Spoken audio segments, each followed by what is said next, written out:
raise up the volume.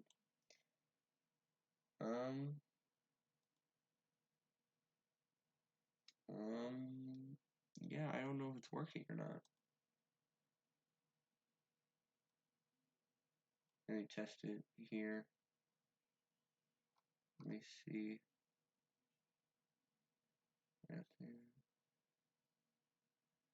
Not receiving enough info. What the heck? Is there a problem? It says I'm pretty good.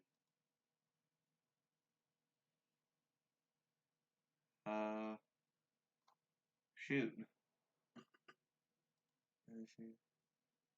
Yeah, cool, I guess.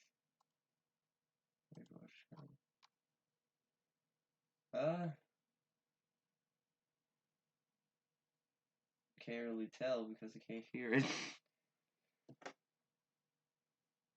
Can I turn it? I don't know how to turn it up. I'm scared I'm gonna mess something up on that monitor. I can check on my phone probably. I can probably do that.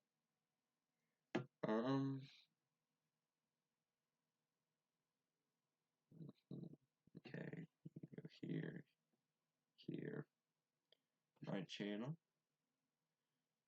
Okay, it's saying going live.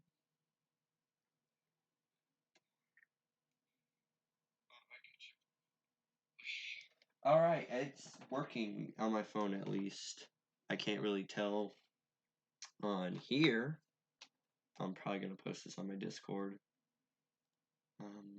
Yeah, let me just making another game. Copy. And now that I have like another monitor, I can actually, do stuff off screen. This Discord's probably gonna pop up on screen. You know what?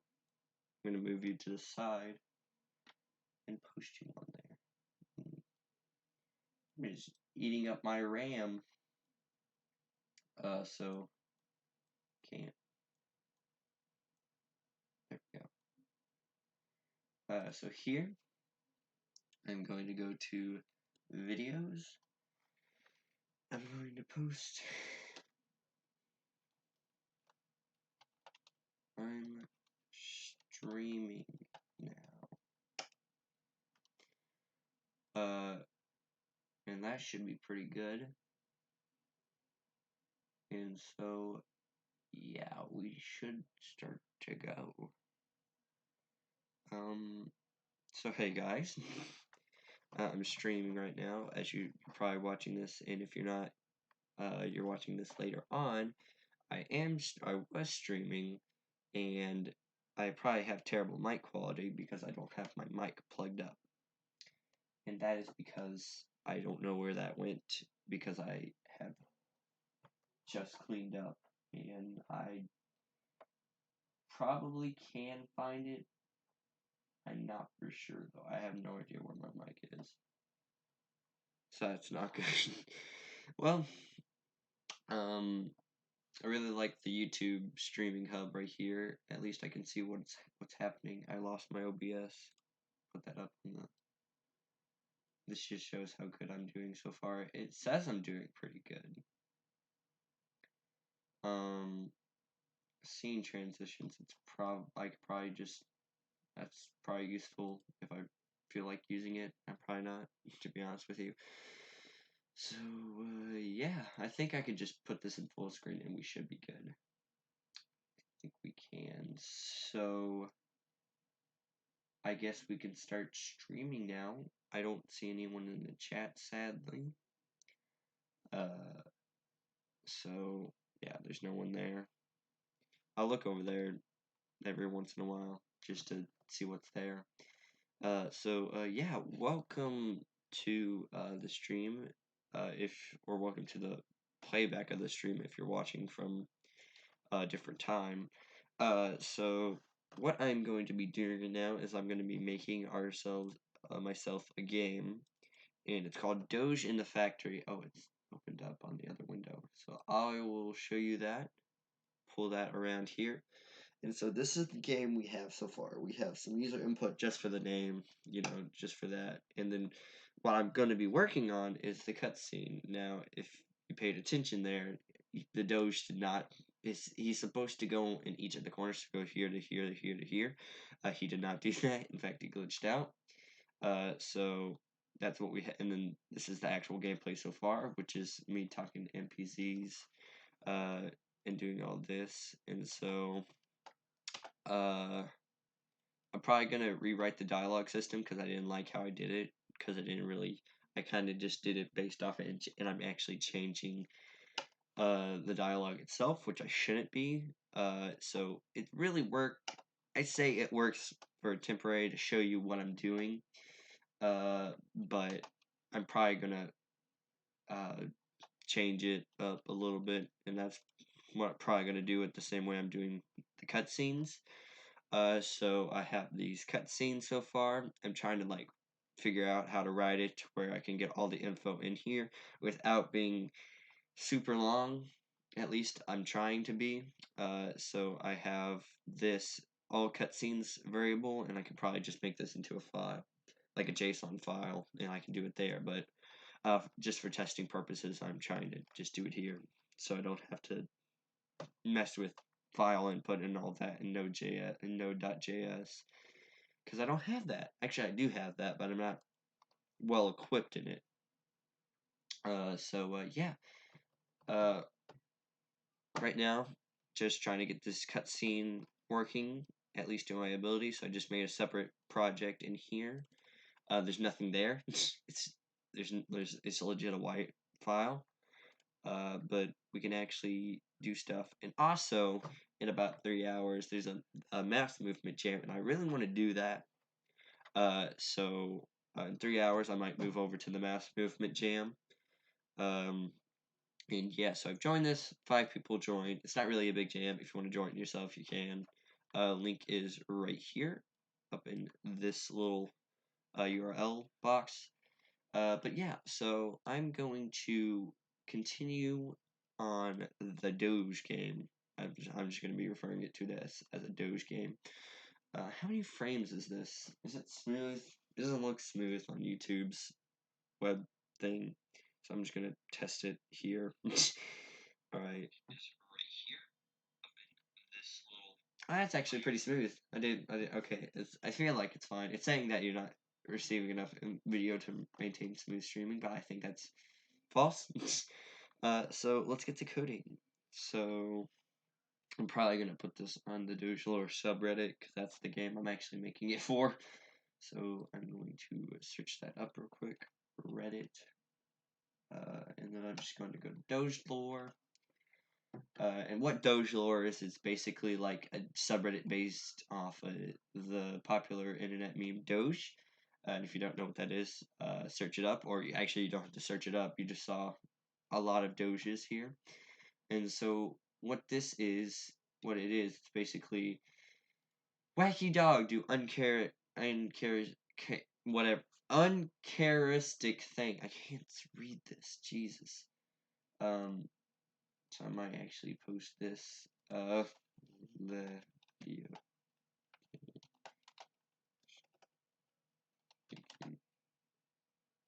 as Brian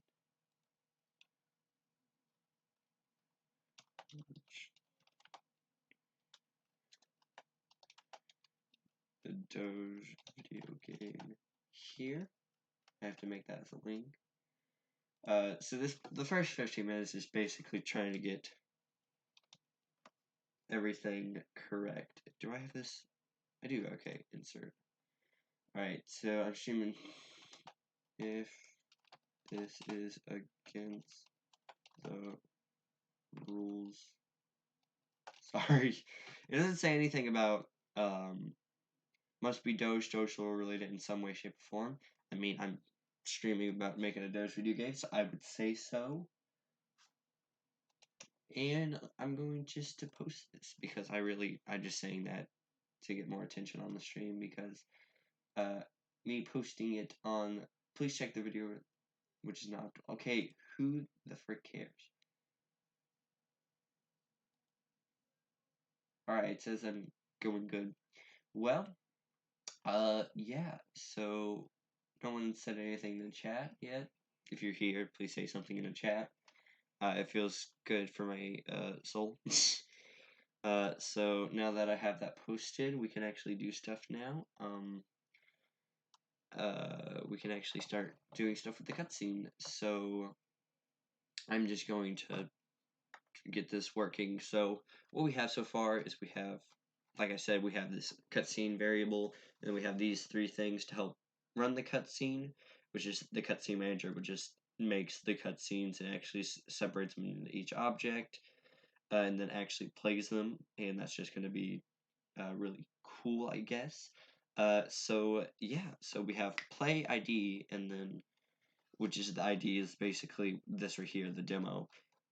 And then I'm just looping through the array, so this dot cutscenes dot length I plus plus, and I'm looping through, and I'm seeing if the cutscene has been created yet, and that's what the create function is going to do.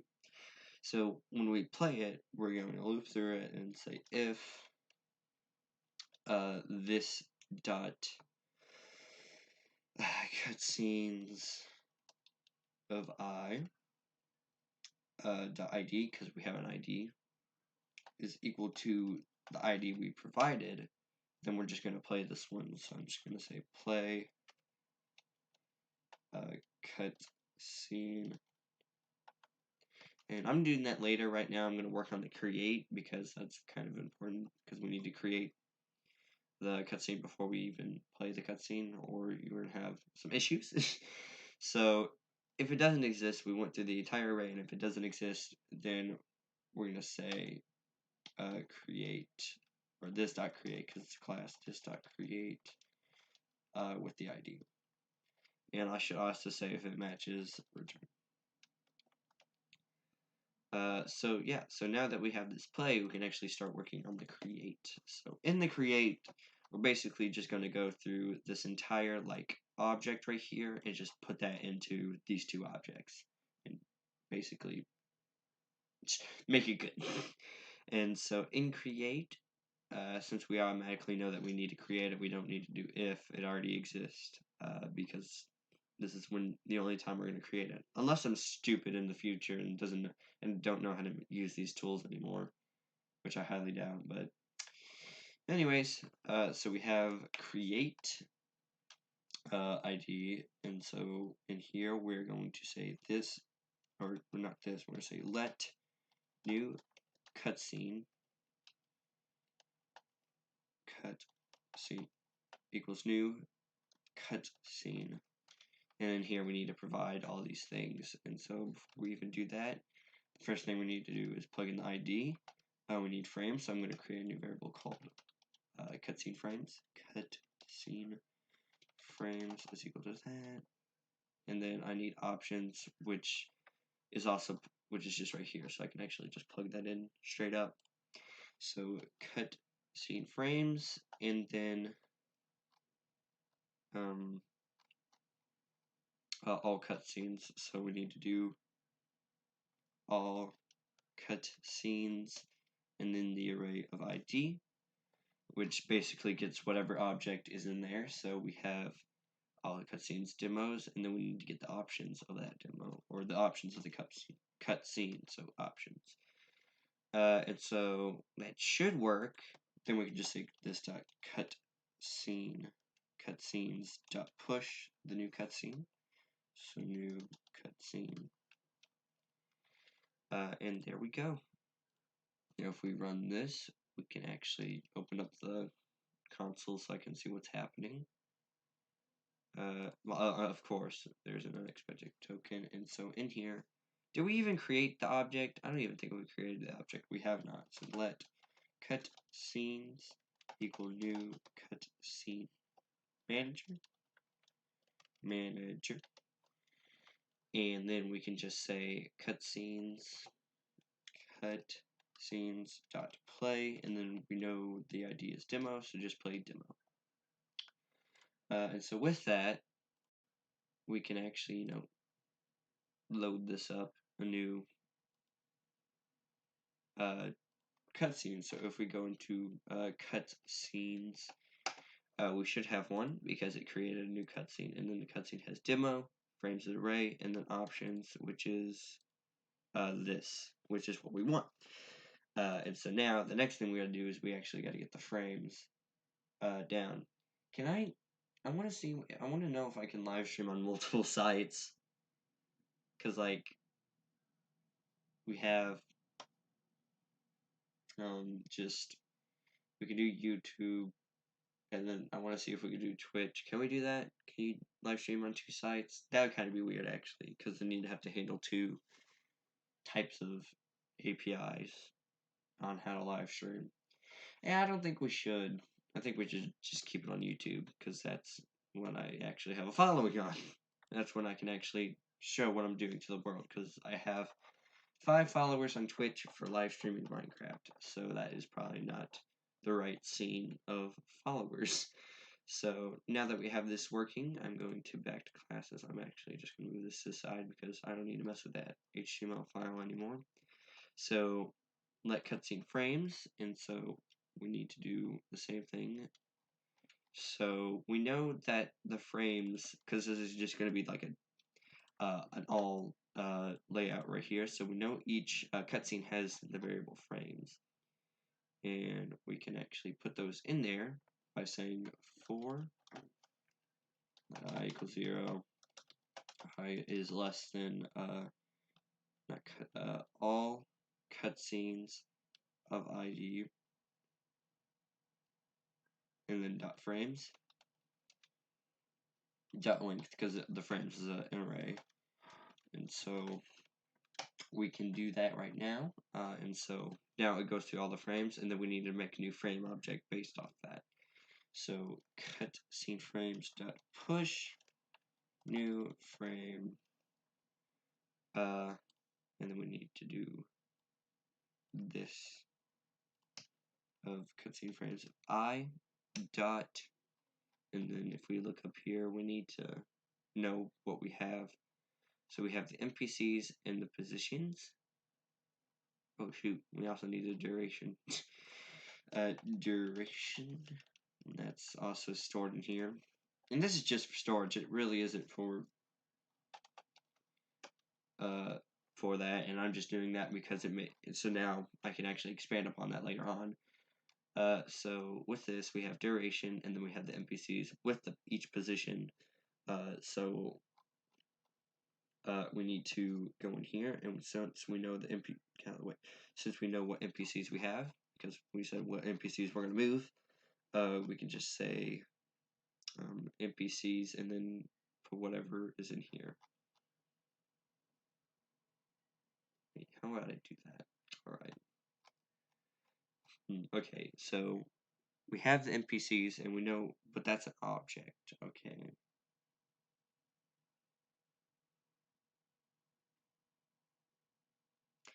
I think what we can do is we can actually make this an array as well. And so in here we can say NPC is equal to NPC1, and then that is going to move to here.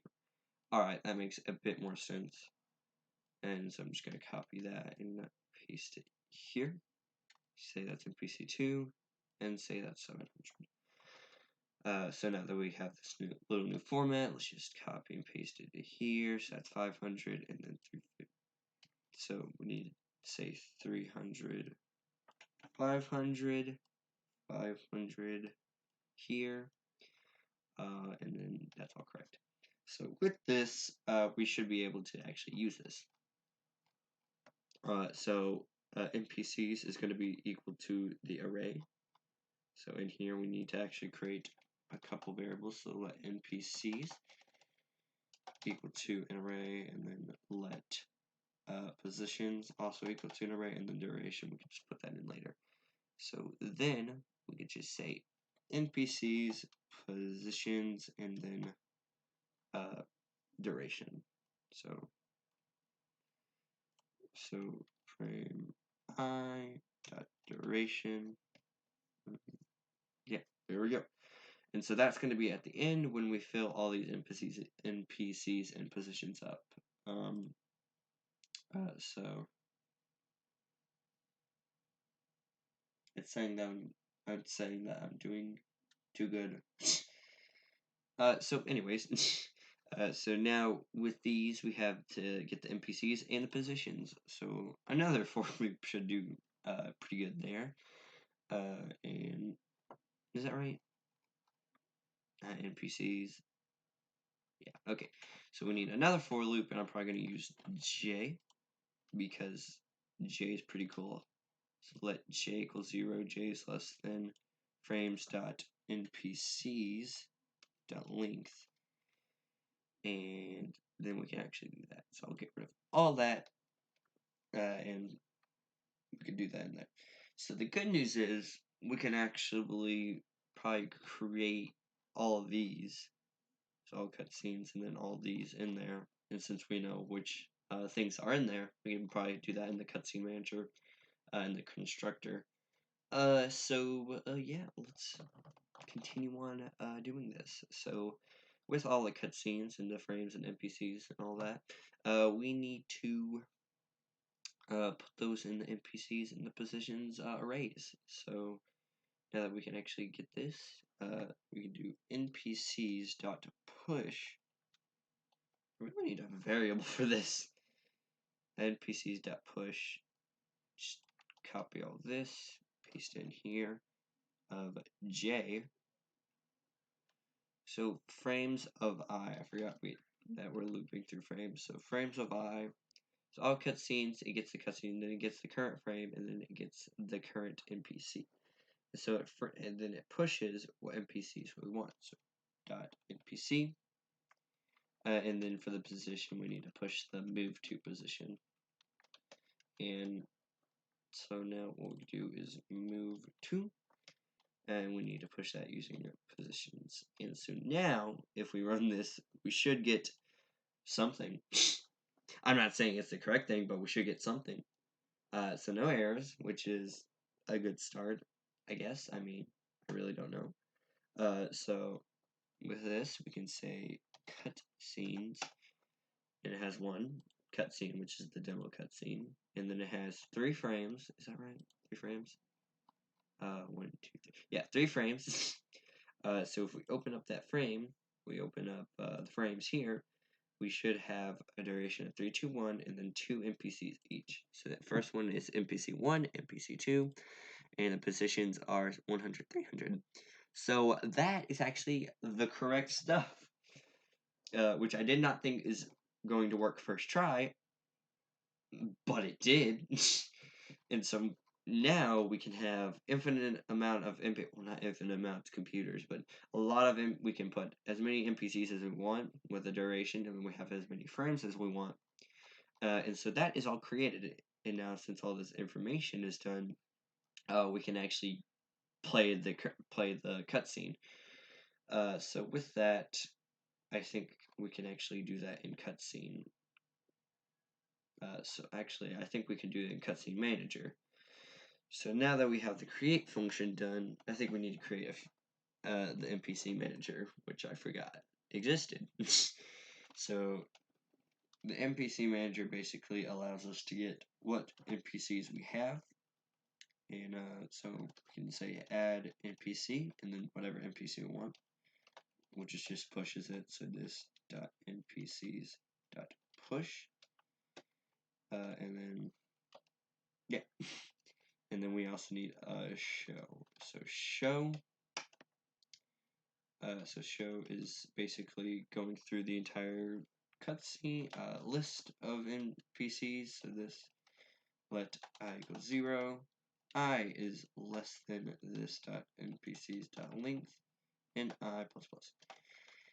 And so then we can do this dot NPCs of I. And we can just do show. So we also need context. Crap. So I'm just going to copy this context up here and paste it here. And that should be the NPC manager done. So I'm actually going to go up here and say let NPC manage, just NPCs is equal to new NPC manager, and then we need to create a few NPCs. So let NPC1 new NPC. And if you don't know what NPC is, it's basically a non-playable character. It's just an acronym for that. So we can put that at, oh shoot, at here and here, and then the ID is just going to be NPC. It's going to be whatever it is. And so now I'm going to name this NPC2 and do the same thing, but like at different positions, just so like just below it. So now we can actually add this. We could probably just do it straight up, just to say NPCs.add NPC, new NPC, and then now that we have, and since we know the NPC right here, we just say 200. So now we have that. It's pretty simple to handle these NPCs. That's what the NPC manager does. So let's do it. So we don't have anything to start, so we're just gonna loop the NPC show. So NPCs.show context. We also need to clear the background. So context. And I'll clear it with a black background. So context.fill rect 00 canvas.width. No, canvas.width, canvas.height. So with that, we can actually see probably NPCs. Yeah, we have some NPCs right here. And hopefully by the end of this first part of the stream, we can actually get a move based off what we said in the NPCs variable. Well, that's not the right one. Here we go. So yeah, let's go in there and start doing that. So in our cutscenes manager, I'm saying like that I'm doing this like a tutorial, even though I have no idea what I'm doing, or at least I don't have any idea where this is going to. But yeah. So now that we have NPCs sort of working, not fleshed out how I have in the actual game, just so I can get all the actual game out of the way. What we need to do is we actually need to use that. So in the cutscene manager, when we play, I'm just going to say this dot playing cutscene is equal to no. So right now, if there's nothing playing, then don't do anything. So then if that equals that, then this dot playing cutscene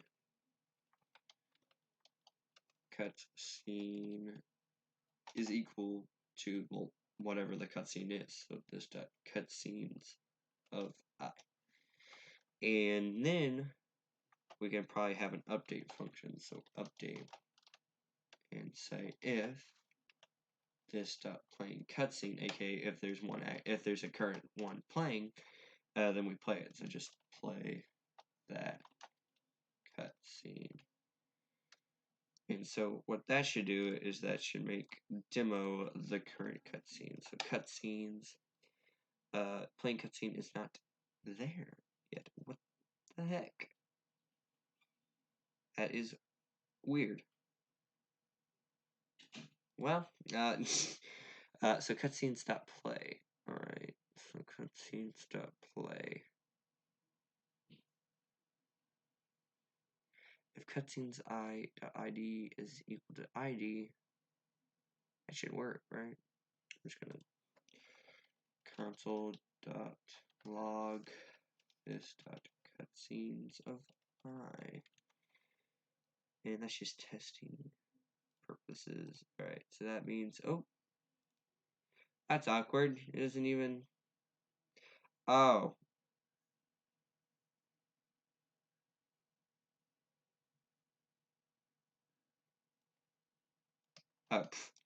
Probably that's a reason why, because that's just kind of stupid. Well, I was kind of stupid. That wasn't kind of stupid. I was just stupid.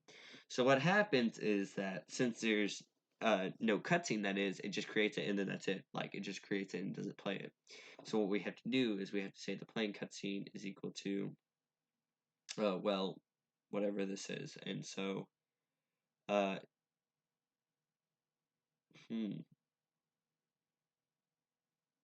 alright, so I think what we should do is we should actually return that too. So after we push it, we should say return new cutscene. Hello.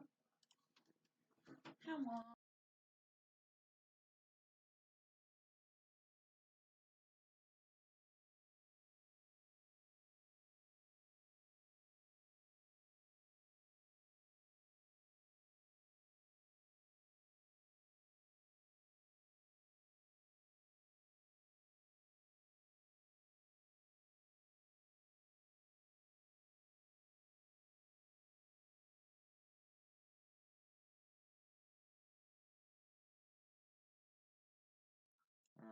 Alright, just a little person, not little person, but a person coming in my room, and you probably, if you're here, you probably heard hello. So that's awesome. So that's not awesome, but whatever. I should probably now say this dot create is equal to the this dot playing cutscene, and actually get rid of this dot create. So that's just a little bit of cleanup right there. I was also trying to figure out how to do this, and I didn't need it because I sucked it up.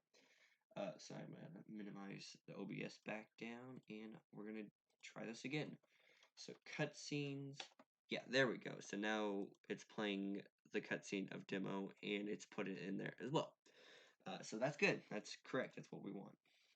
So now that we have the playing cutscene, we can actually do the update. So I'm just going to do cut scenes dot update. Just get out of the way.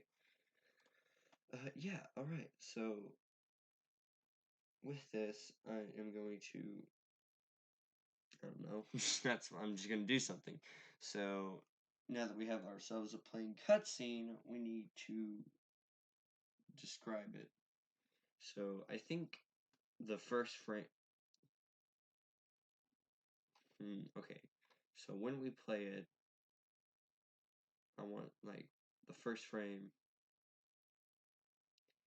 So this dot playing cutscene. Cutscene should say this dot init, which is equal to false. Which means so false. So when we initialize, we just do whatever the starting positions are, which is part of the options, and we put options in the cutscene. It's all good.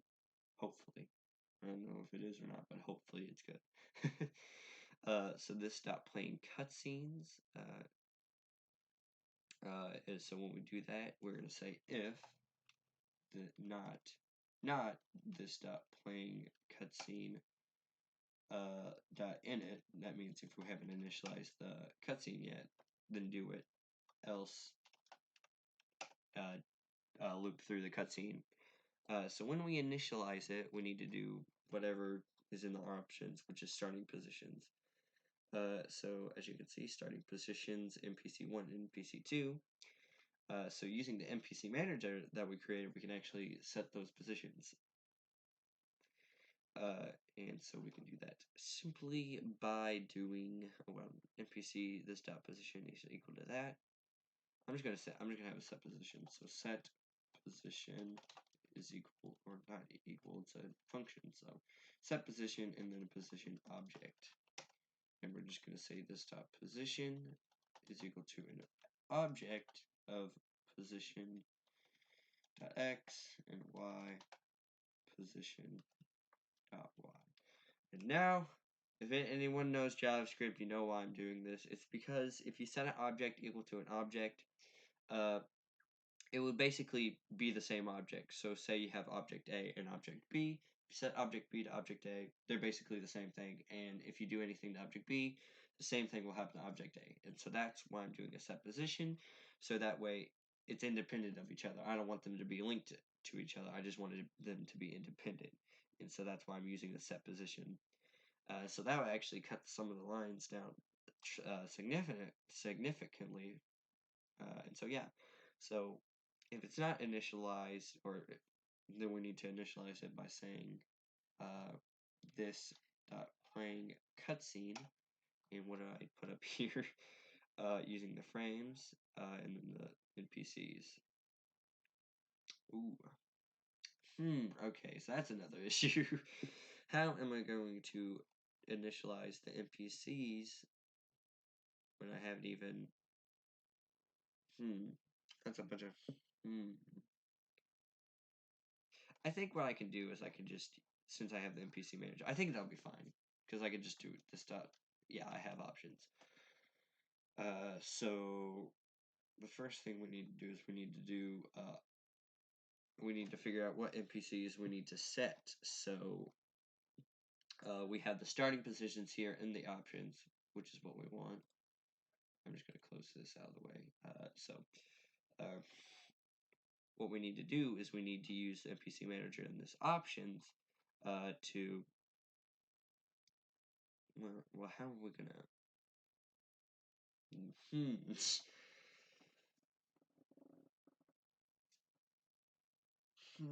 Just a little... I probably know what. We could probably do the same thing we did up here and make it an array. So, starting positions is an array, and comma. So the NPC is equal to the NPC, and then position is equal to 100, 100, 700, 100. And so with that, that should probably fix it. So now that we have that, we can do, if we haven't initialized it, do our trusty old for loop. So copy all of this and paste it right here. And then this dot playing cutscene. Instead of all cutscenes, we're going to do this dot playing cutscene. This dot playing cutscene dot options dot starting positions dot length. And since we got this array right here, we can actually set what NPCs are equal to each other. So now that we have this, you say let current NPC, because I don't want to write this long line of code over and over again. Starting positions of I. So basically we get the NPC, and so current NPC dot NPC. Well, we should probably do NPC manager. We need to get NPC function here. D. It's going to go through. It's going to do this basically, the play, but for NPCs, which is not play. It's just return the NPC. So if this dot NPCs to ID is equal to ID that we provided, so then we're going to return this dot NPCs of I. And if there isn't, return null. And so with that, we can go up here to the update and say this dot let current NPC. I say current position, or I'll just say current because there's not really anything I can put there. So current, and then we need to say, and since we have this as a global variable, NPCs dot get NPC and then the ID, which is current dot NPC. And I don't really like having to use global variables, but I don't know how. I don't want to. I also don't want to do put out the NPC manager in the update argument, so I really don't know what to do there. Yeah, I guess we can suffer of having to use a global variable, and so now that we get the NPC, we have to say let current NPC equal that, or we can actually just say NPC get NPC dot set position. We probably do that. dot set position, and then whatever the position is in the current. So current dot position, and then I'll just have a comment here saying up animate the cutscene. Alright, so with this, we should, oh, and then we have to uninitialize it afterwards. So after we get the for loop done, this dot playing cutscene dot init is equal to false. So that way, it only does it once, and we can probably do other things with the initialization. So what that means, yeah, it should just go in the corners. That is good. We are doing good. It should go in the corners, and it should be uninitialized now. So if I go to cutscenes, and I go into the playing cutscenes, we should have in it as false. And that is great. All good in there. So yeah, that is progress. And so now that we have initialized it, we need to animate it. So what I'm gonna do is I'm going to simply make the NPCs teleport to the position. I'm not gonna do any smooth movement yet, although I will. So we can get that done. I don't know why I'm facing the monitor every time I want to talk to someone. There's no camera. The mic's on the freaking laptop, which is disgusting. But I can't do anything about it because I don't know where my mic is. So, yeah, I guess we just have to suffer. So let's do the next thing, which is, like I said, teleporting the NPCs to that position. So we have to use the duration for that frame. So now that we have that, we also need the current frame, and then we're just going to say this dot current frame is equal to 0. So the current frame is equal to 0, and it will stay that way until we get to the end of the duration. Now I know request animation dot frame does 60 frames per second. I know it does that, but I don't trust it. So I'm going to do, actually, you know what? Let me check that. So, request animation frame FPS count. FPS default, there we go. So, it's typically around 60 frames per second. Okay, I guess I have to trust it. Alright, so, I guess it's 50 frames per second. So, that means that we have 100, for the first frame, because there's 3 seconds for the duration, I want it to last for 180 frames.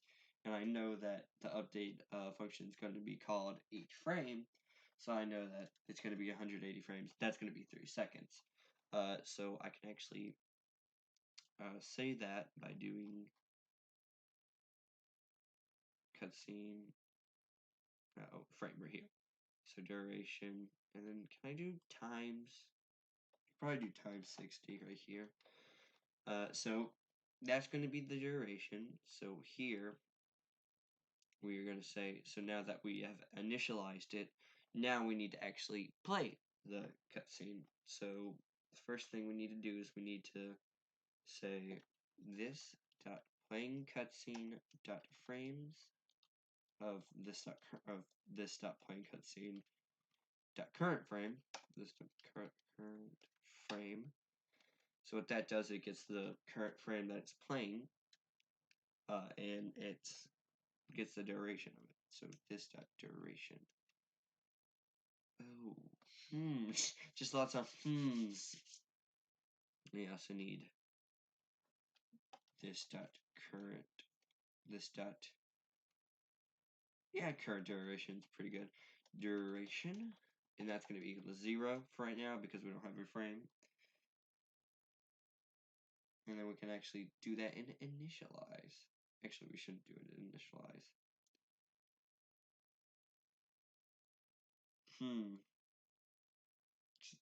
Yeah, a lot of hmms today. So how do we initialize the current duration? Okay, we probably could do that in initialize, to be honest with you.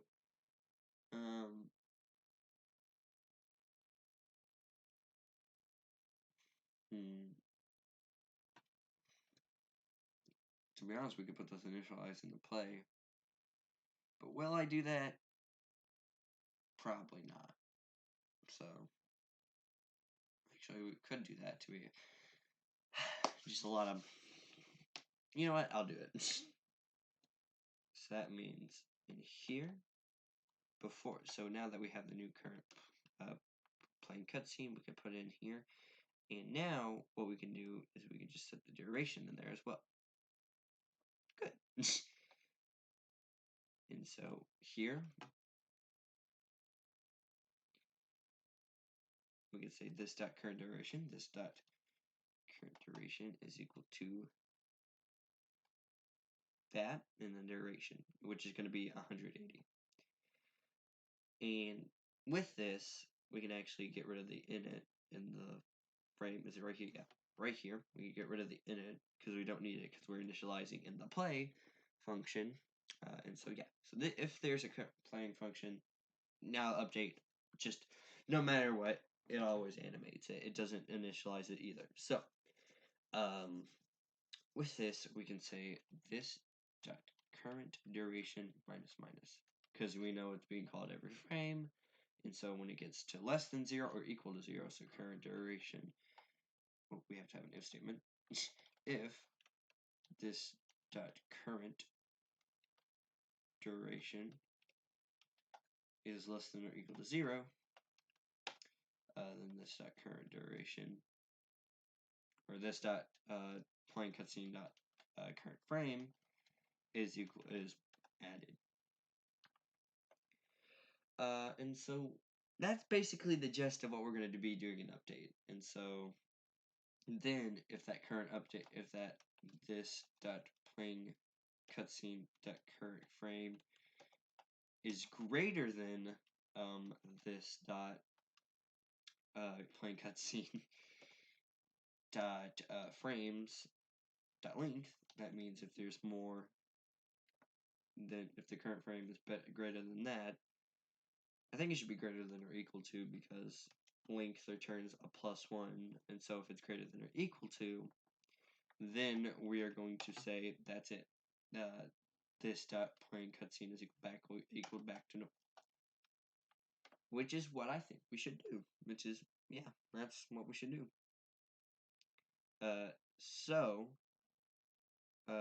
it should last for 6 seconds before, I think, and then we're gonna say just if there's nothing there, console.log no cutscene, and we also have to have an else if we want to do that.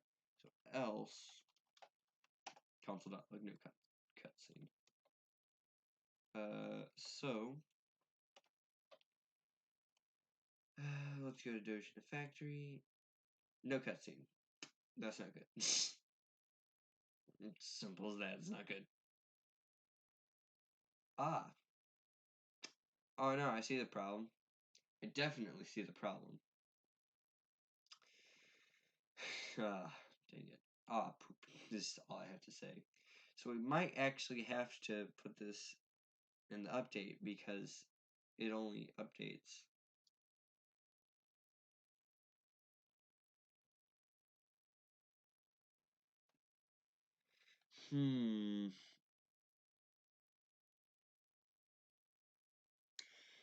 I can do this a long way. So let cutscene exist is equal to false. So then I'm just going to get this out and put it right here for now. So if it exists, then instead of returning, we're just going to say cutscene exist is equal to true. So then, now, if it already exists, then we can return it, but if it doesn't exist, then do all this. So now, we say if cutscene exist, then don't do anything, but if it doesn't, then create it. And so no matter what, it's going to be initialized, but we could probably just do that. So boom. Ah, shoot. Probably we have to do it in there. So if cutscene doesn't exist, do this, and then we can get rid of this else statement. All right, and we don't even need these brackets. Man, we're just simplifying this code all the way through, aren't we? So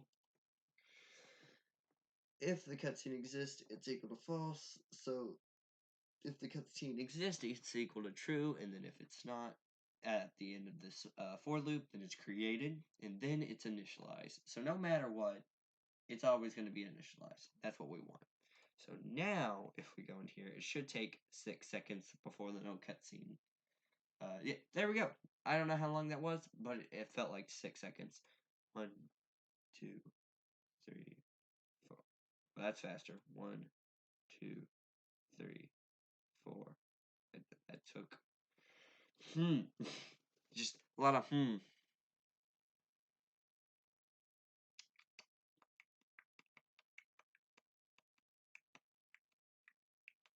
I know why. Because the current duration is only set to 3 seconds, and it's not set to the next duration. So that's probably a problem. It probably is a problem. So that means we should probably set the next current duration to this. We can actually do that by doing it this. And now, if we run it, then it should be equal to 6 seconds, or it should take 6 seconds before no cutscene. Ooh, a little null stuff happening. All right, so what's the problem? We have to say return.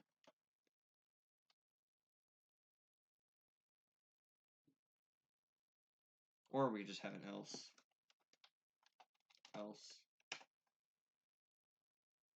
My mouse went to the other monitor.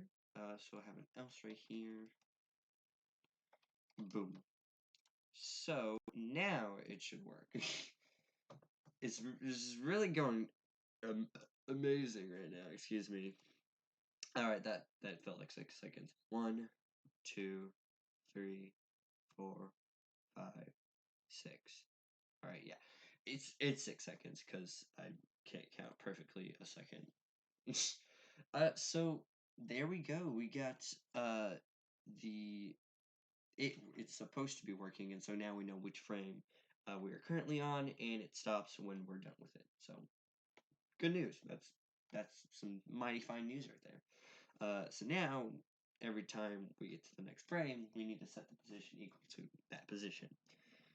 So I'm just going to copy this line because it's very similar to this. So the new duration is equal to that, and then so how does this work? So we get the new frame. We do get the new frame, right? Yeah, because the current frame's being set like that. All right, so then this dot playing the current frame, and then what else is in that frame? So we got duration. We also get the NPCs and the positions. Awesome. We also need to have a for loop before we even do that. So we need a for loop for let I equal 0. I is less than this this right here. I is less than that length, dot length, not divided by length. And then I plus plus. So it just goes through all the NPCs, and since we know there's the same amount of NPCs as there is positions, it should work out. Unless it doesn't, in which case we panic, which is awful. So now we know that we can get all of the NPCs, frames of that dot NPCs dot links. NPCs dot links. All right. Interesting game idea. What ideas do you use? I can't read that because it's freaking cutting it off. Oh shoot. I can't read that. I'm very mad. I can't read it. No, this stupid monitor is cutting it off, and I can't. Is that okay? Yeah, it's shrinking it, and then here we go. I can read it now finally. Um, Interesting game idea. What libraries do you use since you're writing in JS or just plain JavaScript? I am just writing in plain JavaScript because I like to do things myself, which is, I don't know if that's a good thing or not, but I like to do things myself, and so I could use an actual game framework for this, and that would make things about 90% easier, but I like to do things myself, and it has paid off. I mean, if I don't do this, then how now I can't use this knowledge for other way. It's not just that I know JavaScript, is that I know the plain idea, like the idea. I sort of know the idea of how these things work, and then I can translate that to each language. So I don't know how to describe it. James Heisman, great question. Um, so yeah. Anyways, continuing on, we need to say get that NPCs, and so I like copying and pasting this because we could probably actually make this into a variable. Yeah, let's make this into a variable. It just makes more sense. So let current, I'm just gonna say let frame. Just let frame equals that, and then we can say libraries. There you go. Oh wow. I don't know what that means, but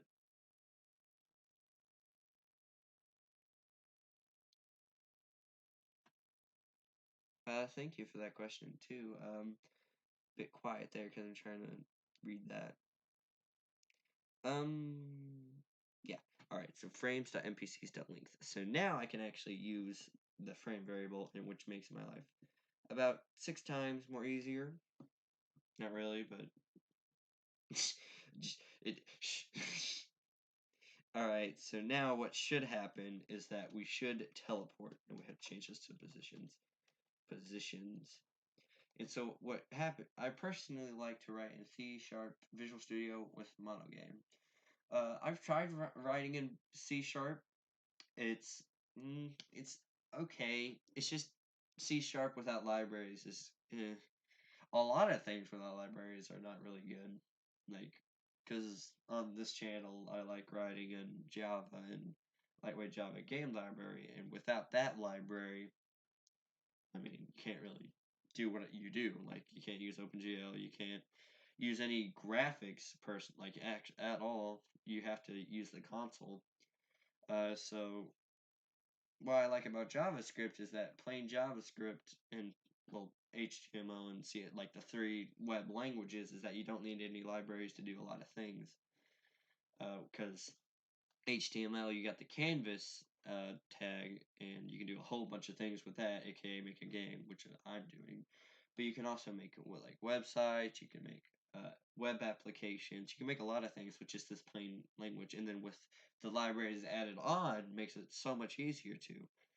But so like those types of languages like C#, JavaScript, or not JavaScript, Java, and all that. That like you actually need libraries if you want to get somewhere.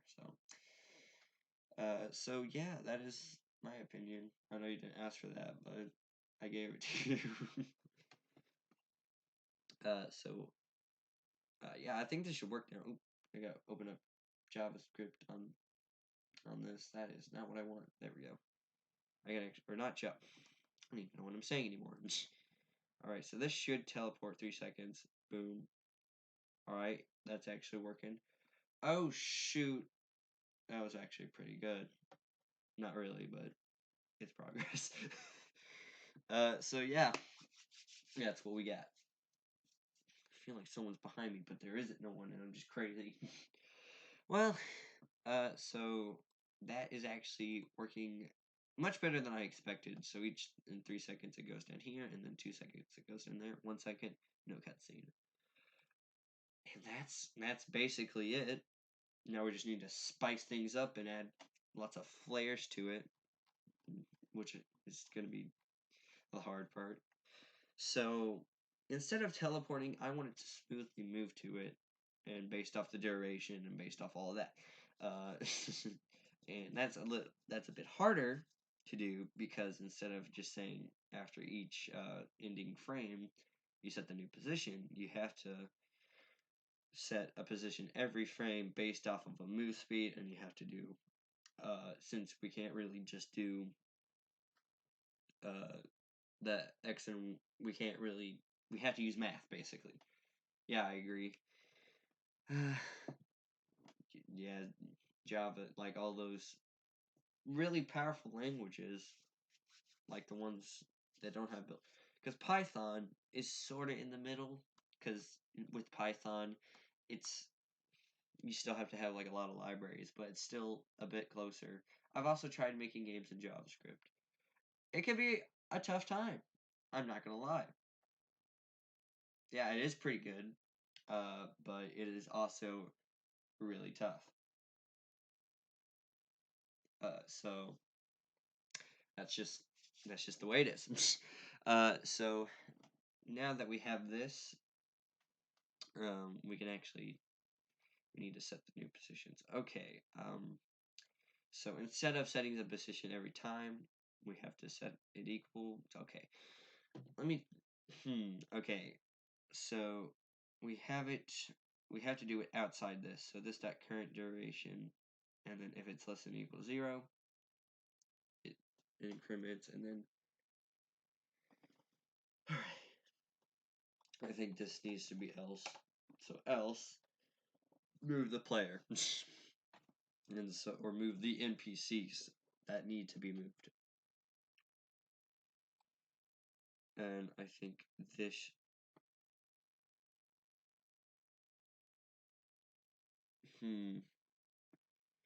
Yeah, we need this. So we need this outside. I'm 13. It's annoying because my IT teacher only teaches the basics of Python. Well, James, I'm just gonna tell you that it doesn't change. In my computer science class, we got teach the basics of Python, or not Python, Java. That's boring. So what you need to do is you need to be self-taught. And I know that sounds strange. It doesn't actually sound strange. It sounds like an awesome idea. It was an awesome idea. Because when I was 11, which is a long time ago. Holy crap, that is a long time ago. When I was 11, that's when I started to get into programming. That's when I got into programming by wanting to make my own games, aka I would use Game Maker, which is something. But I started programming into making to make games, and then I just expanded on there. So instead of just making games, I made other programs. I made cooler, more useful programs, but I always stick to making games if I want to learn something new, because it's easy. Like since I already know all these basic ideas, it just translates perfectly, sort of. So back to this, we might need to say this up here and then change it when we get to here, because the current frame might change. Actually, well, it does change. So that way, we can actually use the frame variable in this else statement. All right. So we need to do frame. We can just do the same thing we did here, except instead of teleporting, we need to add the position. Um, so so this dot current duration, and so if it's not changed, then we just add it. And so we can do that by doing basic math. And that's some basic math. I wouldn't say it's basic math because it's the math I'm going to be doing this year in about 2 weeks, because school's about to start in 2 weeks, and I'm actually ready for it, sort of. But yeah, now what I need to do is I need to, actually I'm going to check the Reddit post, but I need to use math, I need to use the math thing to, hold on, now I lost my YouTube. I'm gonna actually delete you or get rid of you now, and then open you back up. I've always Googled to learn C# and Java. I've used GameMaker too. Well, if you like, GameMaker is a really good introduction tool to games. If you want to make them, I never recommend making games using a library on your first go. I always recommend using like Unity, GameMaker, Unreal Engine. I mean, not really Unreal Engine because I have no idea how to use that. I don't want to use that at all. But if you starting out making games, use GameMaker or Unity, and then then go to the languages. It's just, yeah, that's what my opinion is. So, okay, so now if we go in here, if we didn't go to the next frame, then we need to add a small percentage in. We have to use the sine and cosine to figure out the direction of it. So, alright, so, hold on, let me try, it's time to Google this. Alright, so I'm going to go here, move towards a point, JavaScript. So JavaScript move towards a point. I probably should know this.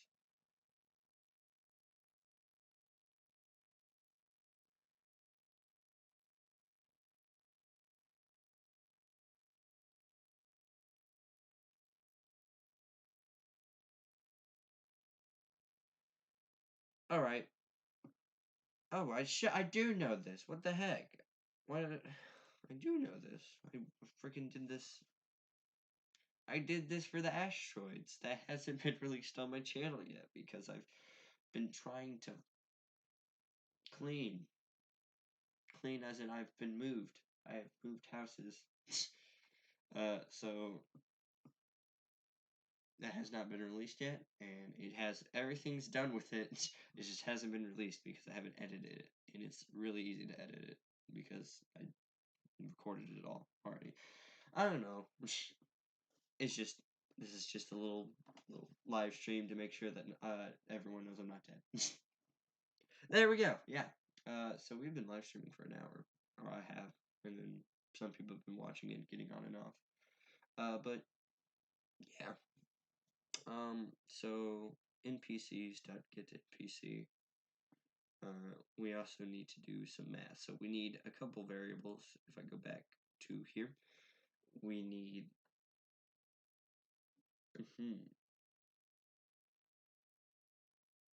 We need a velocity, but how do we get that velocity?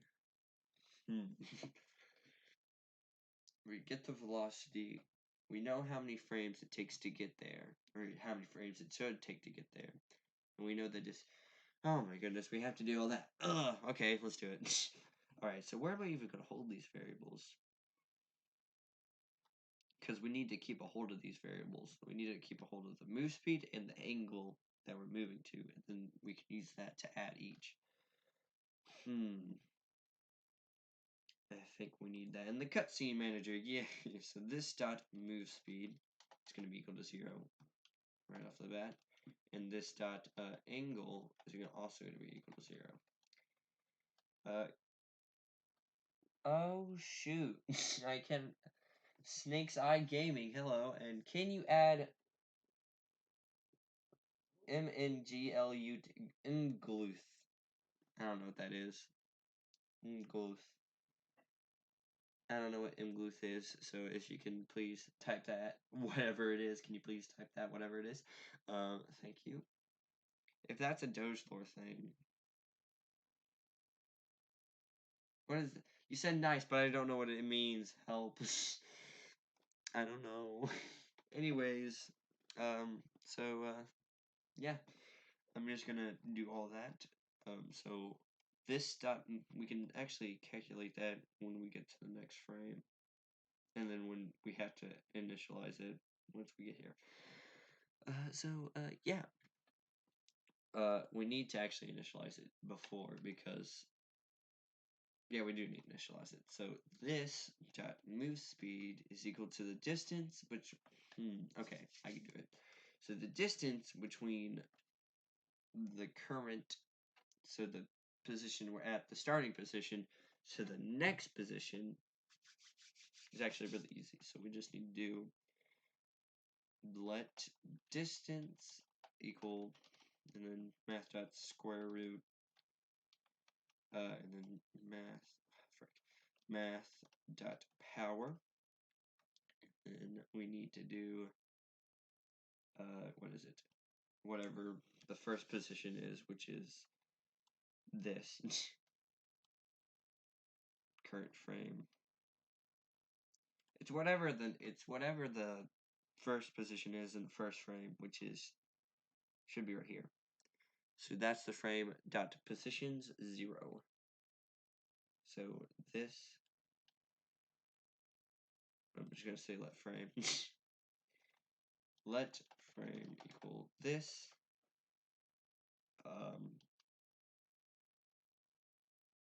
And just say frame dot duration, and then frame dot positions of 1. And so now that we know the first position, because there's always going to be a first position, then we need to do frame, and then not frame, current, not current.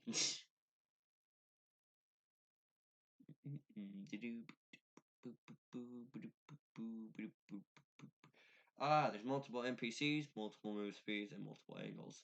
Move speeds is equal to an array, and angles is equal to an array. Dang it. It's getting more complicated. No. Alright, so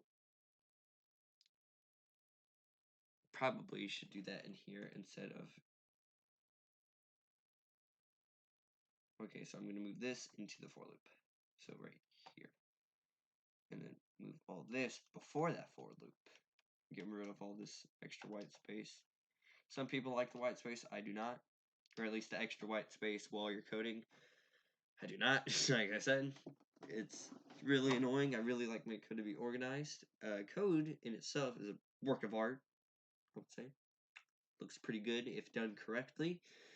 And then you just go to like r/bad code or programming horror, just any subreddit based off of bad programming, and just anytime you see any bad looking code, it just makes me cringe.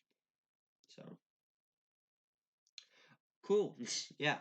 So now that we have this, we can actually use these in here. So minus positions of that x, and then current dot position. Yeah, then current dot position dot x. Then we need to do the same thing, but for y. So math dot square root, but for y. And so now that we have the distance and the current duration, we're gonna get the move speed. And so now with this, and we already have the move speed variable. We should probably fix that white space. Okay, is equal to distance divided by distance divided by this dot current duration. So that should give the move speed of how much we should move each frame. And then we need to get the angle, because sometimes there's an angle to it, and so we need to get the angles. Oh, we need to push that move speed. So this dot move speed dot push this and then we also need to push the angles. So this dot angles dot push, and it says something about math a tan 2, which is probably just a tan squared. Y x. Okay, why is it y first? It is y first, but I don't understand why, because I don't understand why. So from the x-axis to a point, and then we need to get the angle, which is going to be, it's basically this, but the other way around. So that, and then x Is it that the right way? I don't know if that's the right way. It could be the wrong way. Alright, so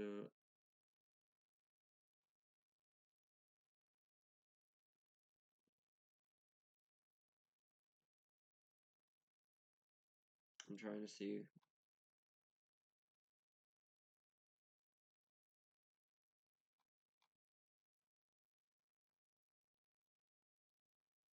Alright, well, I tried. I tried to, I don't know if this is correct, but it should be, hopefully. So now that we have the angles and the move speed, we can actually use this in here. So, uh, since we have the eye, and since it should correlate to the same NPC, unless something wrong happens, in which case, uh-oh. And so, Hey, Alex, I got a question. Can you come here to my room?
man, I really need like a scene to where it can be like, be right back, boys. Well, I don't have that, sadly, but be right back, boys. Well, alright, well, continue on to what I'm going to do. So, set position. We need to set the position to a new position. Or we can do add position. Nah, just do set position.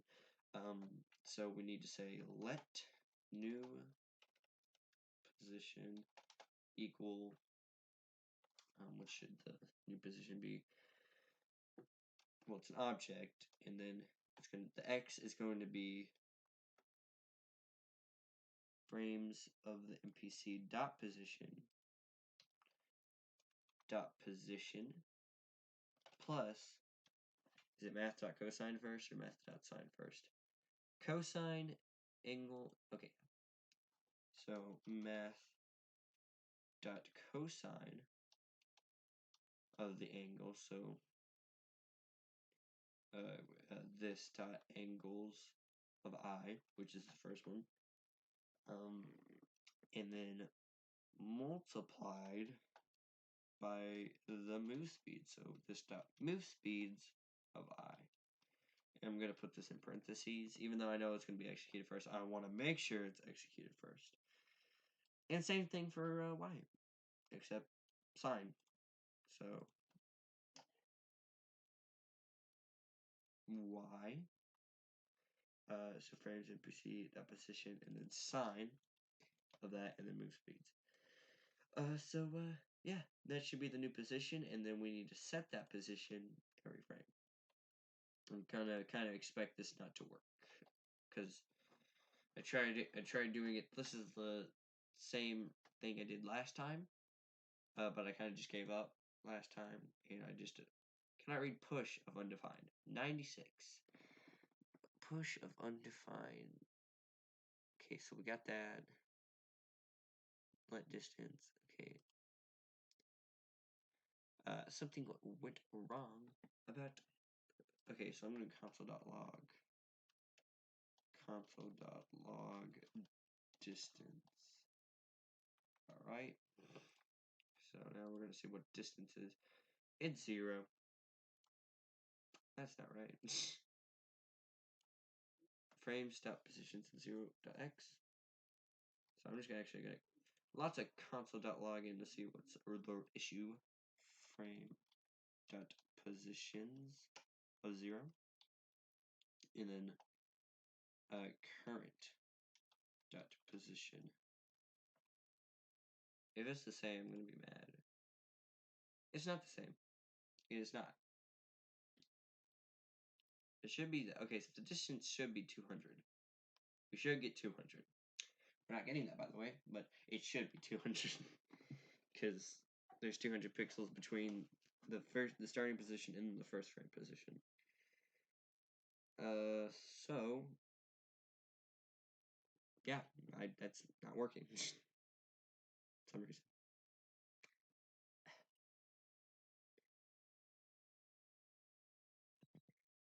Okay, and so our square root. So current position. Okay, distance. Okay.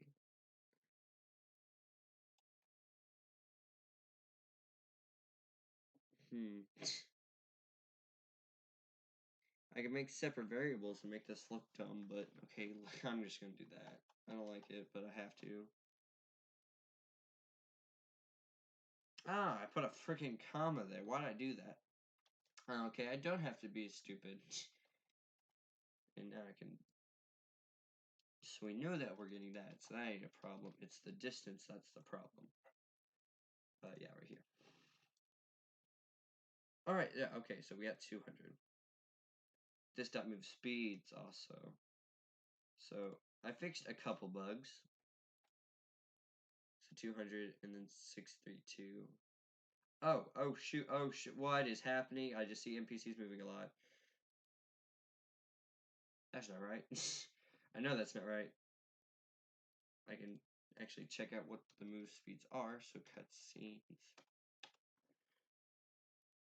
So the move speeds is 1.1 and 3.5, and then the angles is that. I don't know if those are correct. They don't seem correct.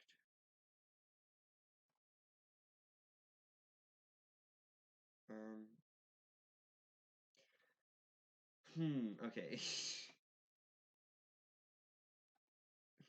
Okay, okay, so that looks all correct, hopefully. If it's not, then, let me console.log new position. So we should get 2 new positions each frame.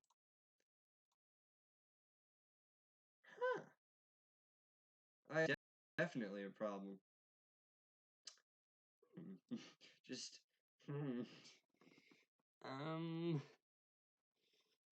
well, yeah, that's definitely a problem.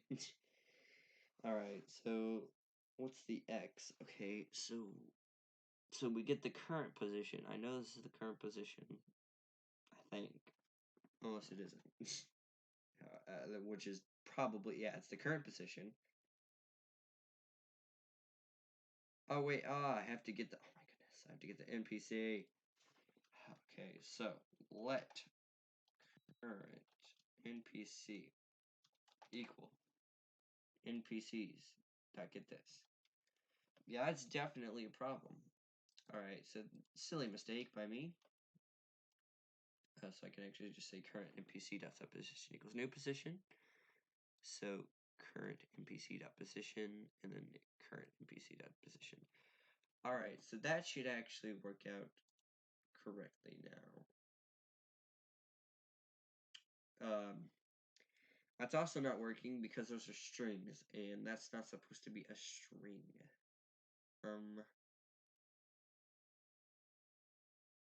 Also might help if it's actually X and Y and not just the object itself. Just a lot of bugs for some reason. At least I can actually pinpoint where the bug is, and I don't have to guess where it is, and I get it wrong. So Hey, hey, hey. Oh, oh.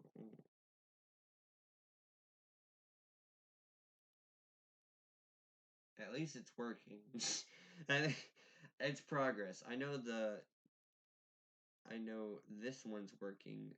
It takes 3 seconds to get to the middle one. All I know is that's the one that one is not because it isn't. So I don't need to console.log. I know why it's not working. It's because I only did it for one NPC, and then that carries over to the next one, which is not what I want.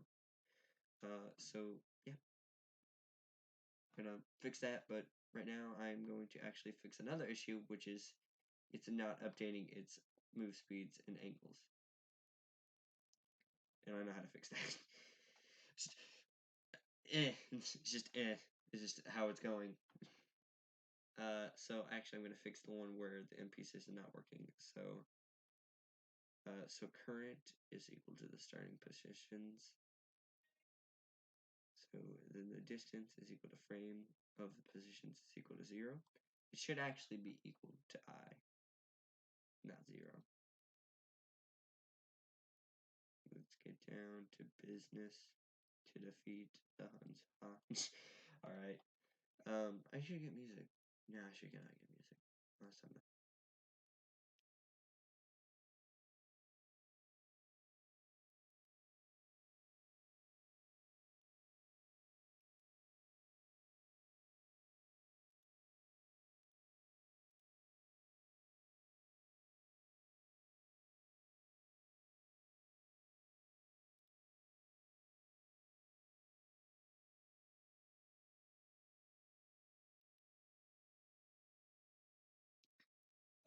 So I'm back after a little bit, because I had to fix the streaming.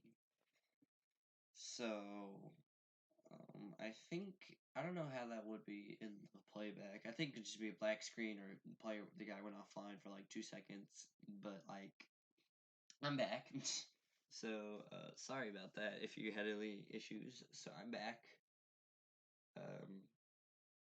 If you guys were watching, no one's watching now. Oh wait, someone's back. Sorry about that. Whoever came back. So yeah, I'm just gonna show you. This is what we've gotten so far. It's actually going mighty fine, if I do say so myself. Um, what I was going to do is I was going to just copy and paste this over, except I can't do that for the NPC stuff, and so I have to. I'm going to see what I have on the NPC manager. Actually, I think I did it right here. NPC manager. Get NPC and add NPC. Okay. All right. So I did it. Okay. So I did. And so this is what I have so far. And so now, and then NPC, we just need to set position, which is simple. We just go up here to, already did that. Go up here to the set NPC, and this one's a lot of code. And this is where I did the dialogue, and this is where I might actually redo the dialogue. And actually, there's a lot of things I have to do right now. I just did a lot of temporary things because I wanted it to. I want to show because I'm trying to get the story from a different person on the dogelore subreddit. It's pretty popular. He's not really I don't know if he's popular or not. I haven't really been on there for that long. I've been on there for like 2 weeks, and I feel like, and I read a lot of stories on there because apparently there's a lot of creative people on the dogelore subreddit, and it's insane. So, yeah, that's what we're doing. So how long do we have until this one? So an hour and 20. So like I said before, an hour and 20 minutes goes by. Like I may actually or no, I won't. I am actually gonna do it. So I'm gonna go to the over there, and so what do I need? Okay, got that. Okay, I can just copy and paste this code.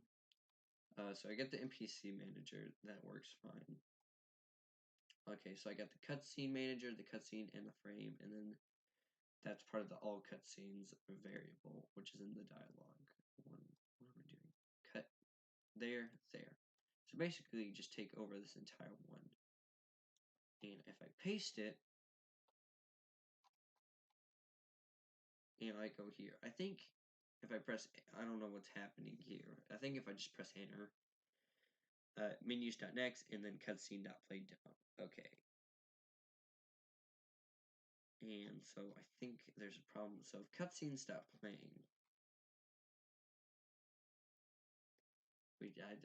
I have to update this a lot.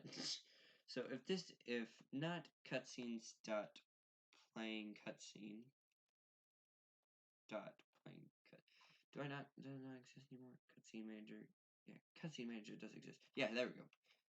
If there's no playing cutscene, then play it. If there is cutscenes, update and then show the NPCs. All right.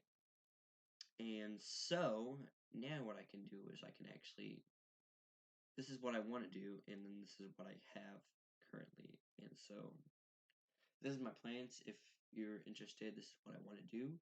So I'm actually working on cutscenes, and right now there's a bit more than just moving the player. I also want to have the player talk, or not the player, the NPCs talk while they're, and that's using the dialogue manager. And so I actually have to do that in here.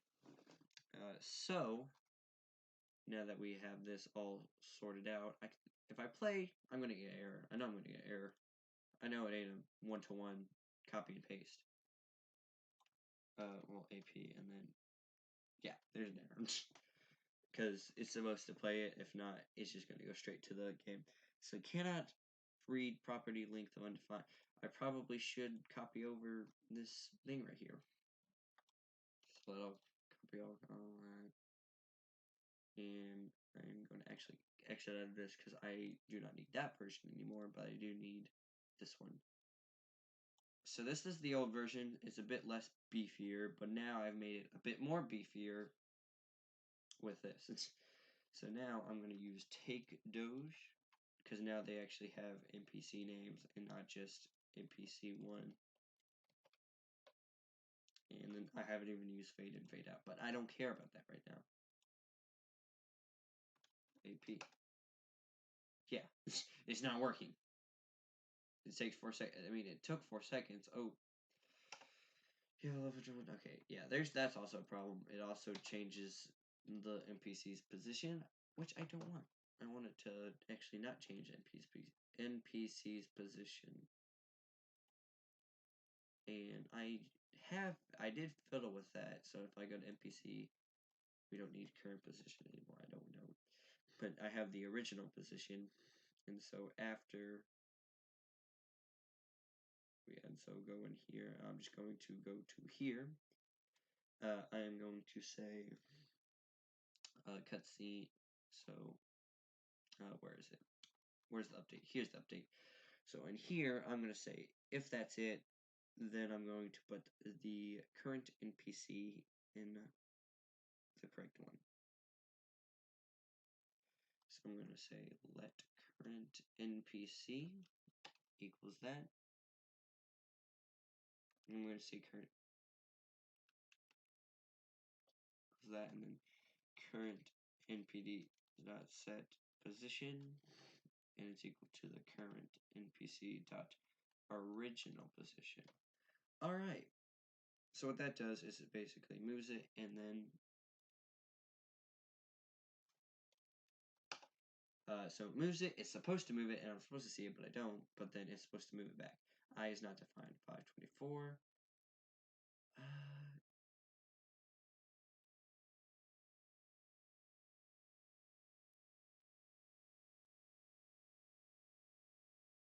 I'm supposed to have, stupid me. I'm supposed to have here, and then Control X, and just put that right there. All right. So lots of simple fixes right now. That's the wrong one. AP. I'll fix this bug. Right now, I'm just trying to. There we go. Okay, so then it goes back to what he's originally going to. Hi, AP. You want to play Transformers? Let me ask. Okay, so with this, now I actually have to fix. The big part. There's no player showing. And I have no idea why that is. So, hold on. So, cutscene manager. Oh, silly me, I forgot. I have to set them to active to show them. And the problem is, I don't have that in the current one because I didn't need to.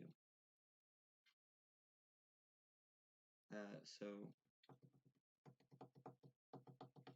okay, where do I even set, like, okay, so here's where I set this.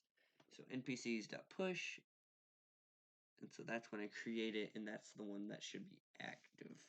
And so when I play it, set position, and then npcs, npcs.get npc. We just, yeah, get npc current dot npc dot active is equal to true.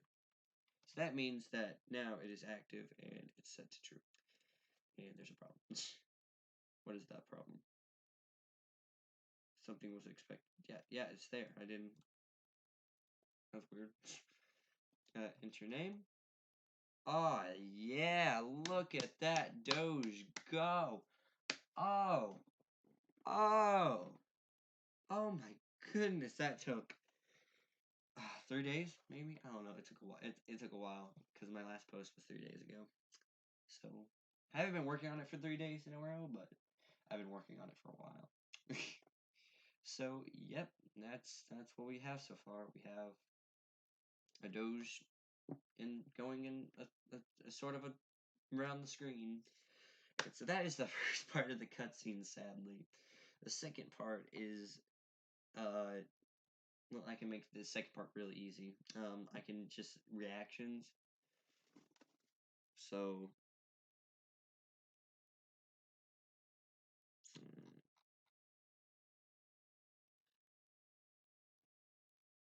there's actually a whole bunch of okay, so what up, my friends? We have to do reactions and dialogue, and the dialogue is pretty not fun, but the reactions is pretty easy, so I'm gonna do that. So if we go into here and say npcs.move to, we don't, sometimes we don't want it to move to. So if, I'm gonna say if,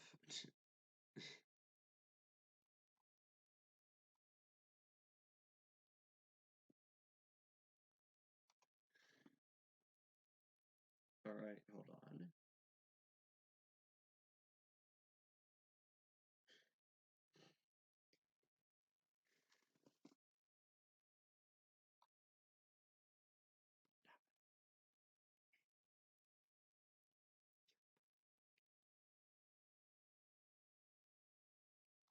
Alright, okay, so sometimes we don't want to move it, which we could just say move to, and then the same position.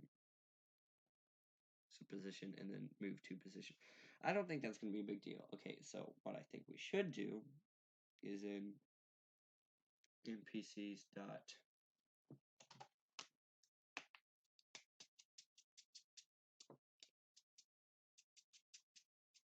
so npcs, so in here we're going to have dialogue, and then whatever the npc's dialogue is.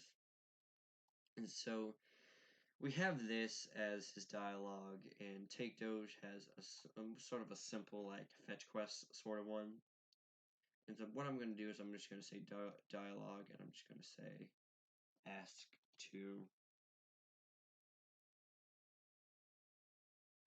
and it has reactions, so I think we are fine there. So I think that's just what I'm going to do is I'm just going to say dialogue ask to, or dialogue, and then whatever this is. And if you don't know how dialogue is working, I will talk to you a bit later when I actually fix the dialogue system, because it is one of the worst things I've ever seen. So now it's going to have dialogue ask to, and then it's going to have things. Okay. All right, so with this, I think that's going to be it for the cutscenes, or at least that's going to be it for the cutscenes right now. And then I can actually make a really cool demo, at least. So, alright, so let's see what we can do. So I am going to have this. Okay, so I have a camera too by the end of this, and then we can actually start working on the game jam.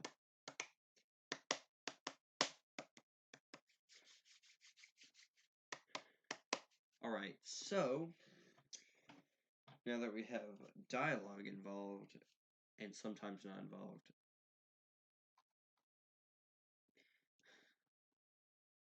I feel like we should have movement not involved, sometimes not involved either. And so that time, like if you don't want to move it, you just don't put it. Alright, I have to probably rewrite all that, but oh well. So let me just go through in order.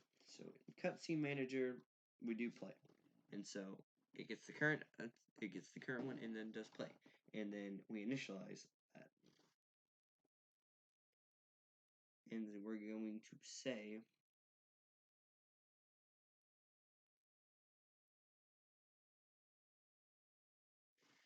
I could probably just add that in the options, saying like options. I'm gonna get rid of that for right now. Moving is equal to false, and then probably like dialogue is equal to true. So that way we can actually enable and disable moving. So if we go in here and we can say, and this is where we actually set the options up. So if this dot playing the option stop moving dot moving, okay, and then just do all this. We actually need to do that in here. So set and then active, and then if moving, set all this up. Oop. And then if it's just no moving, then don't do any of this. Okay, it's pretty simple, I think. All right, and so then it's updating. So then go in here and we say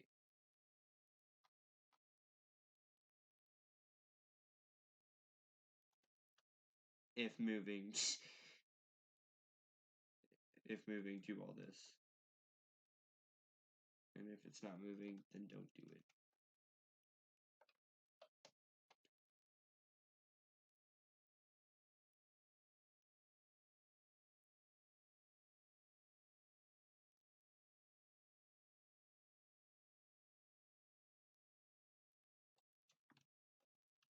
If we say okay,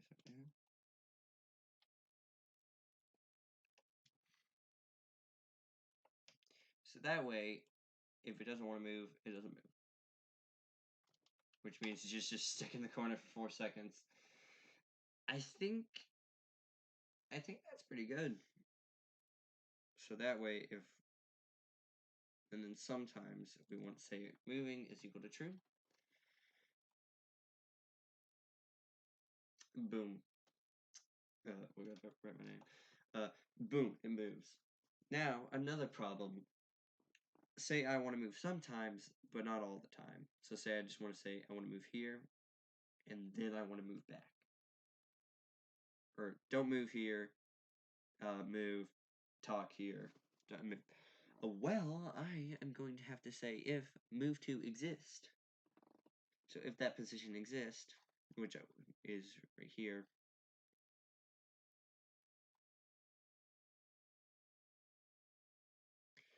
right? So yeah, right here. So move to. So if it actually exists, do it. Then if it doesn't exist, don't do it.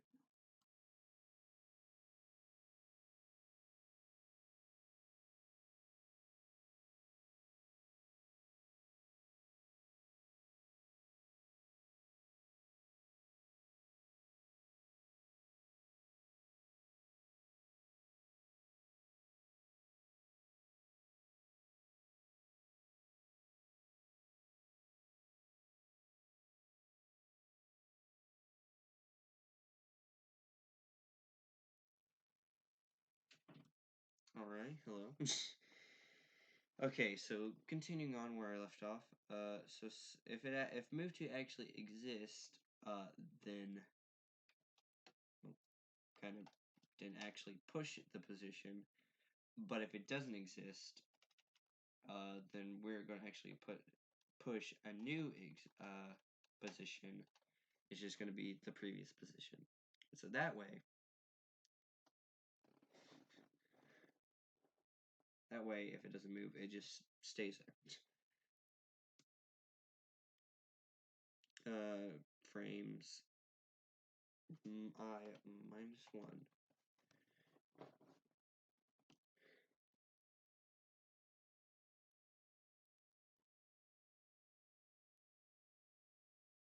So that way, we can actually, like, disable some movement. So that way, okay, so dialogue, okay, I don't want to move here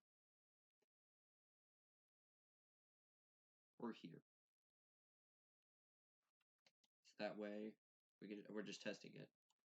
Alright, so right here, AP. Oh, crap. Error at 485. Classes 485. Here we go. NPCs doesn't exist. Well, that's bad.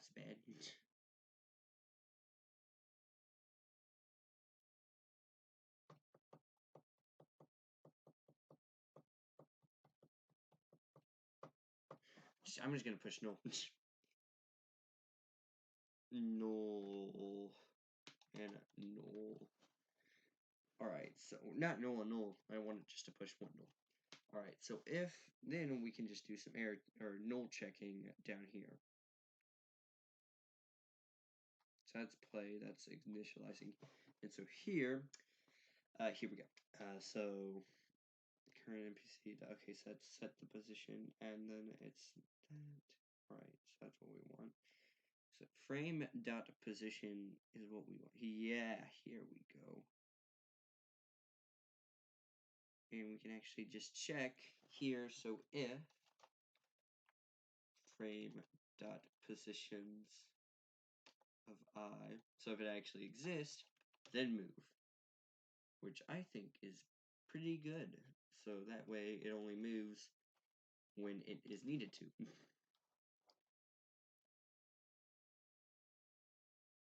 And if moving,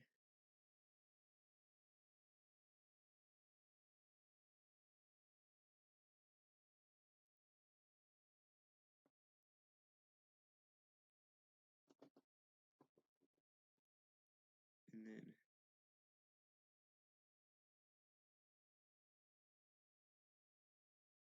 I bet those are gonna throw an error. I know it's gonna throw an error. I know it is. Yep, 515. Is it the, oh, what is it, the one I thought it was? Okay, 515, error. Ah, here's another error. And then if, oh, shoot. It's basically the same thing I did right here. Let me just copy that. Let me just paste that right there. Let me just copy that. Let me paste it right there. Just a lot of copying and pasting just to fix all these things and just make it like ease of life things. So let's do that. AAP. Yeah. That's not good. There's nothing there. Wow. Probably because I didn't ask it to move and then talk. I'm probably gonna have to do that. Just test if it works. Then dialogue.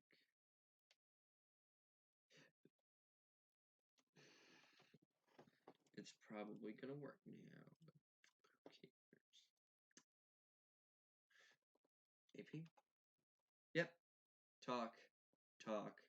Move. All right. So Fine. That's amazing.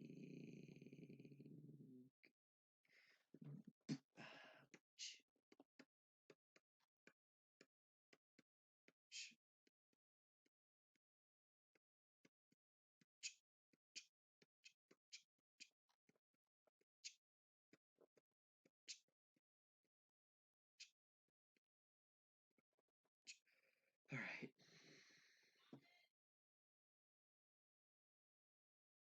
So I'll be right back.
Okay, welcome back.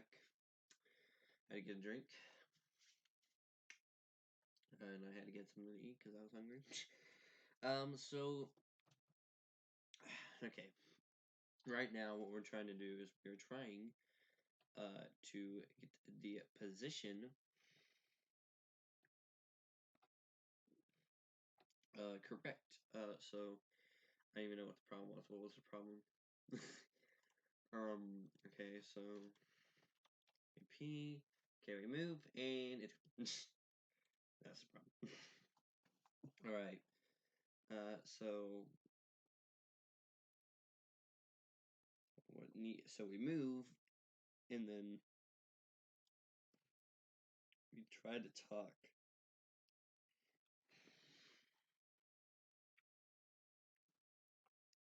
If so, I probably know what's happening. It's probably just null. So we could probably just say if this dot angles of I, if not this dot angles I, that means if it's null, this dot angles of I is equal to 0, and the same for move speed. So I can actually just say, and since we know angles and move speed are connected, and then we can say this dot move speed. All right. And so now we got that. Alright, okay, yep, that was the problem. That was easy to fix. Right, so we got the movement correct. So another problem is that if we, I'm just gonna undo what I did here, and I'm gonna show you the problem. It's not active, so it doesn't show. Oh, shoot, it does show. Alright, so that is fixed. I didn't think that was actually really easy to fix. So now I don't even have to show move to, and I can actually disable moving. And so now we need to add the dialogue, which adds the reactions, and then that will be cutscenes. And then we can actually start developing the freaking game. And I'm happy for that. Actually, we will not be able to start developing the game. We still have to fix the dialogue system. And we might actually add a camera object. How long was I gone? Mouse movement. Ooh, shoot, 50 more minutes. Also, my YouTube is not there anymore. There it is. And so now we have 50 minutes until we get to do that. And I think we can do a lot of stuff in 15 minutes. All right. So how do I forgot how to do that like system. It's been a while because I've been working on the cutscene for a while. Okay, so we add it's in the player class. So player. All right, so that's how we enable it. We just say the NPC is equal to whatever. So we can do that by just saying, if we go and update, we'd actually go to frames, and we can go in here and say NPC's positions, dialogue, so dialogue, this dot dialogue is equal dialogue. And so that gets the dialogue. It's 1 a.m. my time. Lol, need some coding right now. Well, what's up, Betrayed? Welcome to the stream at 1 o'clock. It is, if you look at the bottom right, it is now 1 o'clock. It is 6 p.m. So I am fully awake. Sorry if I missed your little chat right there. When was it? Let me probably pop you out. Hide user. No, I don't want to hide user. Put user in, time out. I don't want. How do I show time? Is it right here? Toggle timestamps. Ah, here we go. Oh, I didn't. Okay, good. I didn't fully ignore you just for 1 minute.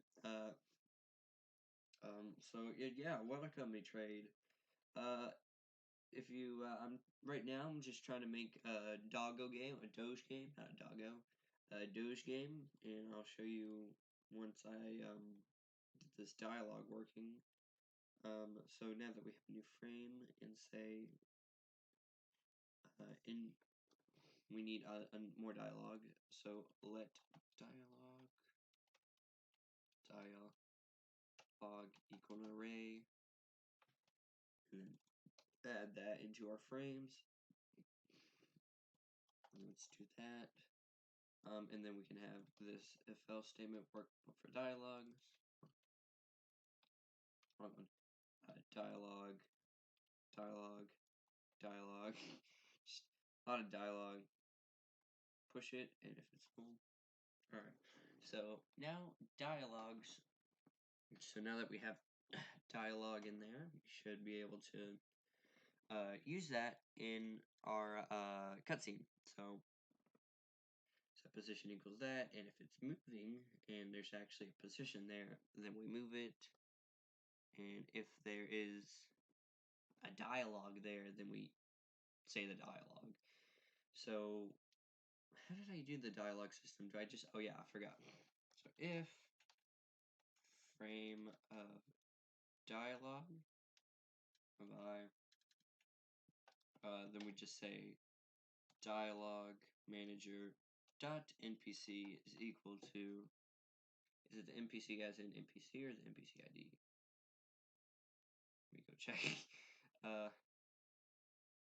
what that is here. Okay, npc dot close. It's npc as in,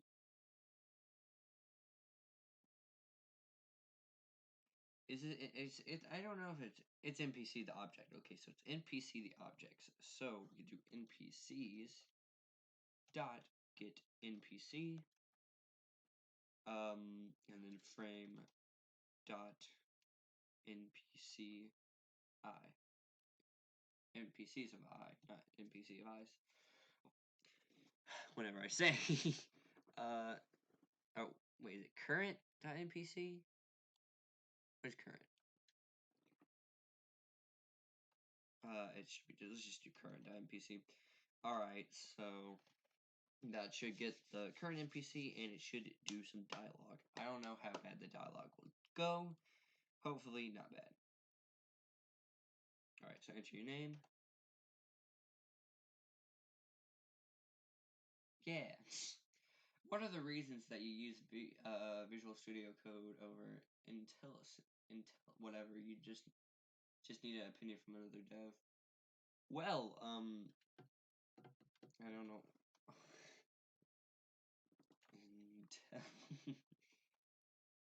Intel, Intellig. Oh, there it is. It's this one. Okay, I've used this. Never mind. So wait, were you the one in the comments of one of the videos that says how do I do class path for IntelliJ whatever it is? Because if you are, it's because I do not understand IntelliJ. I have used it before, but it wasn't for Java or it wasn't for JavaScript. It was for Python. Because apparently they have one for Python. It was on my old computer, so I don't have it on my computer right now. But I have used it. I just don't like I really don't like how it is compared to Eclipse. It's really similar to Eclipse, but there's a lot more you can do with it, and that's just nope. Okay, so you weren't the one. Well, hold on. I am going to look on my YouTube. For that YouTube. Is there studio not YouTube? Yeah, I can do that. So I'm gonna look at the comment and see who it was. Because someone told me to use that instead of Eclipse. Anyways, to answer your question, I just think personal preference. I think VS Code is much more simpler. I think it's much more closer to a text editor, and because this is a text editor, not really an IDE, like IntelliJ or whatever it is. So That's why I prefer it. It's why I like it's why I use Sublime Text as well. Because before I used VS Code, I used Sublime Text 3. And if you look at my previous JavaScript videos, the first couple ones, you saw the Sublime. And that was way more simpler than VS Code, but it was too simple for my liking because uh, it didn't have much of a intelligence just for completing one thing. Yeah, I am here right now. Let me go to my comments. And oh, I taught you normally use Intelli. Oh, that's probably another YouTube. Now I used Eclipse and VS Code. So I can actually search who told me to use Intella. Not videos. I'm just gonna copy what you said right here. How do I search comments? No, I don't want. I don't want that. I want to search my comments. Can I just do Control Find? Do that.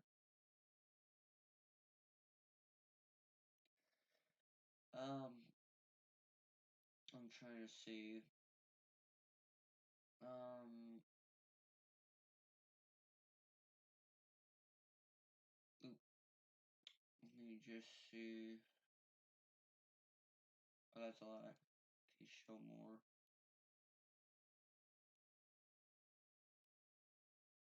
Well, now there's nothing here. That's great.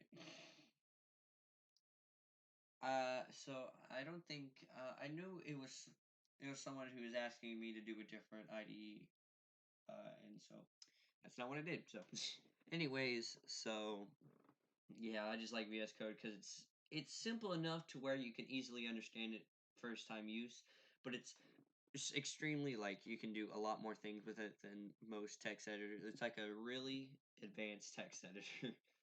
And you could use this as an IDE, but I'm not going to use it as an IDE because I think that just makes things way more complicated than it needs to be. So like I can I can program Java on this because it has that module, but whatever. Anyways, so I'm going to continue back to what I was doing. So if okay, is that playing? Oh, I have it, and then I have to update it while I'm there. So dialog.show and dialog.update. And so now what that should do is that should AP, yeah. I mean, it's there. So that's the wrong one. That's not the one I wanted. Dialogue cutscene. Okay, ask two. Is that ask two? That isn't ask two. Ah, it's because. Are you going to resume the Lightweight Java Game Library 3 series? Yes, but I am. In fact, I have the third person camera planned. I have actually coded it. I just need to record the video and I need to upload the video. I need to do all that. But this is actually my first time I could record in a while since I've been gone. When was I gone? It was not. It was about 2 weeks ago when I. It's because I had to move.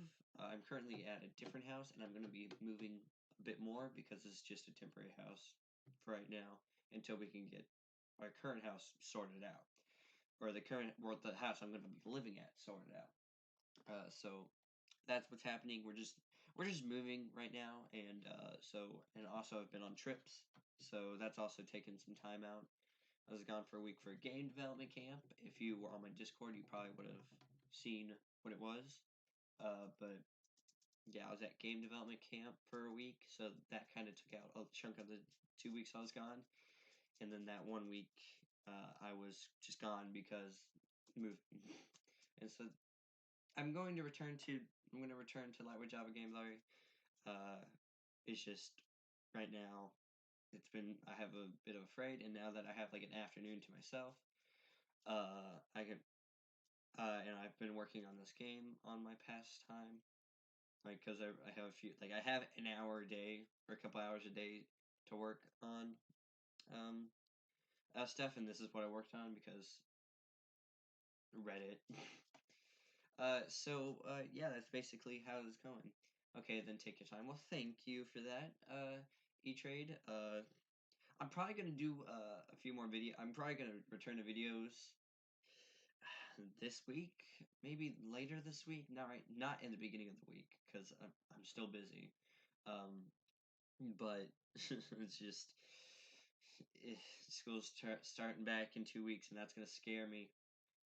And I was told that the grade I'm going to is gonna be one of the hardest grades of high school, and I'm gonna be a junior this year, so it's gonna be a hard grade. I don't know if it is or not because once again I'm not a junior yet, but we'll see how it goes. Let's see what I can do.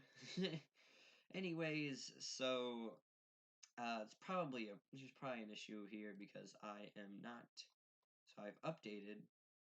Oh, I know what to do. Go to classes, and I need to, instead of saying NPCs, I can just say NPCs. Then dialog manager NPC current line. Current line. Is that the right one? Is that the one that determines what's going to be said? Like I said, it's okay. It's been a little bit since I've done dialogue stuff. It's been like a couple days, so I don't know exactly how we do it. Line NPC current line. Okay, so it's current line. So if I go to cutscenes and I go to whatever I was doing, so current line is equal to frame dialogue of I. And so that should make it to where it specifically says a text, and it doesn't start from the beginning. It doesn't start from intro like I usually do it. Have it ask that kid over there for one. Okay, once I'm not doing anything, I need to not have any NPCs. So I'm actually just going to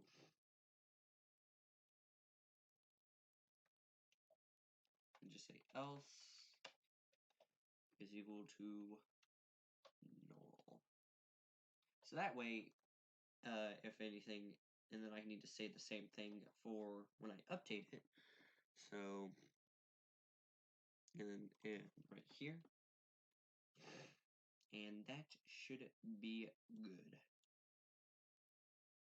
I'm asking because I need the file to mesh or model to resume a project, but it really has a low priority to me. What do you mean by that? I'm asking because I need the file to mesh or model. Oh, I'm stupid. The OBJ loading. Okay, so what you could do is, I don't know. Would that be compatible? Would Thin Matrix tutorials be compatible for that? I don't know if that would be. What I was going to do for that tutorial is I'm going to use a library called async in Lightweight Java Game Library 3. And that basically loads 3D models and it does all the things for you. It's just that I need to actually code it. But I need to code I gotta get the third person recorded, and then I probably can start on that. And then that should be. I think after the third person, we should get that. It's just I have to get that third person recorded, and I actually got to remember what I coded for that. So you don't have it as that kid over there for one, and current is not defined, so it's a problem anyways. So I will get to you on that. Don't worry. I will get to you. So 567. That's a problem. Yeah, it's probably called current NPC, not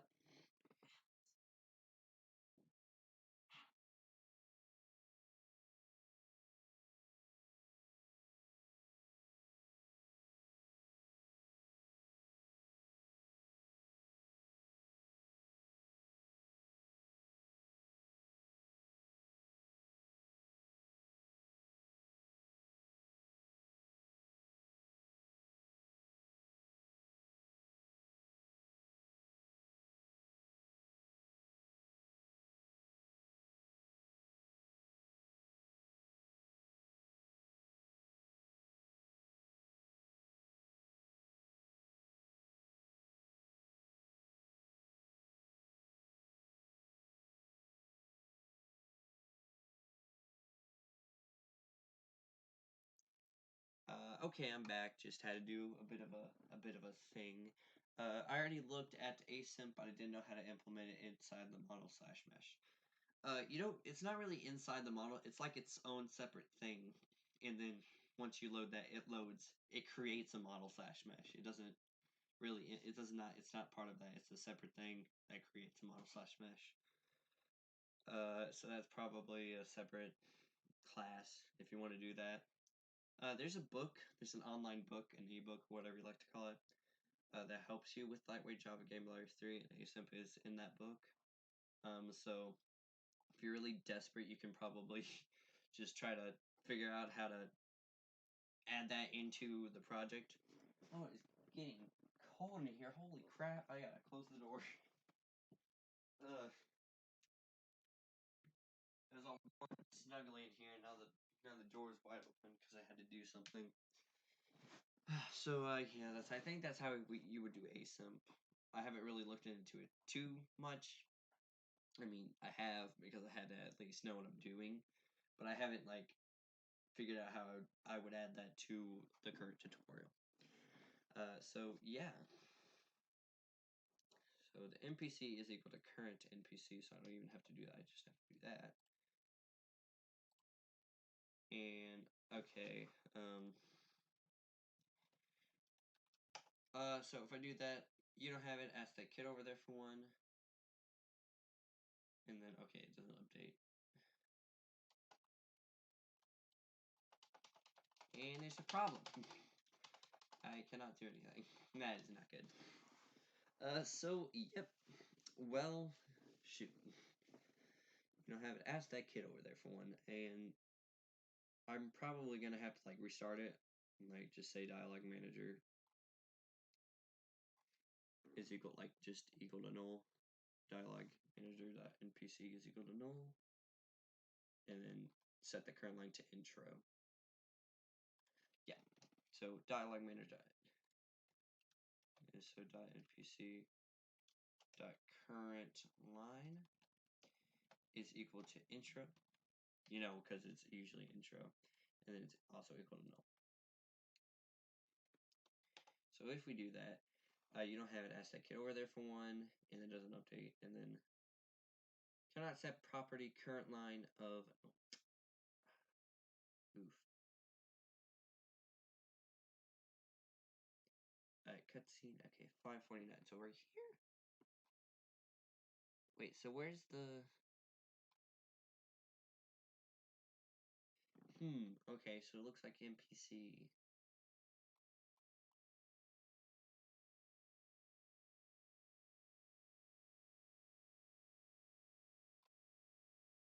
I could probably just set it equal to any time, like here. All right. So that way it restarts. All right. So AP. You don't have to ask that kid over there for one, and then he's happy, and then it glitches out again. All right. So I'm gonna go to dialog manager. You don't have it. Ask that kid over there for one. And then NPC is already equal to null. So that's a problem. It's just a simple problem. Uh, so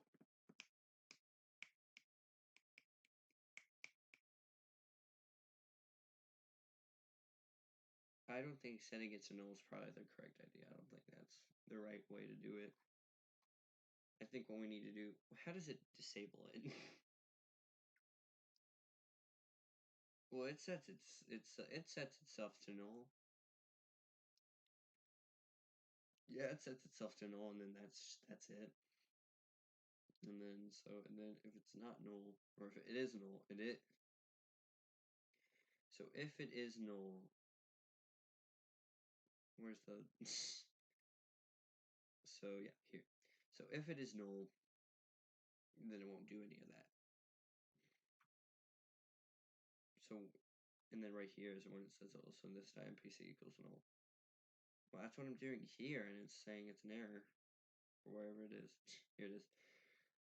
So that's weird. Okay, So current NPC. Is this the start one? Yeah, this is the start one. And this is the one. Okay. So dialogue manager NPC equals no. So at 5. Wait, what was there? Where was there? Not what was there.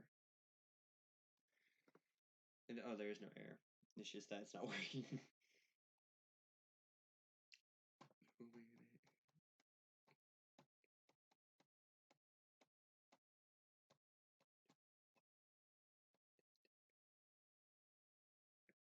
It probably is something about how it's set to active, even though it should not be set to active. So I can just hard code it. Active is equal to false.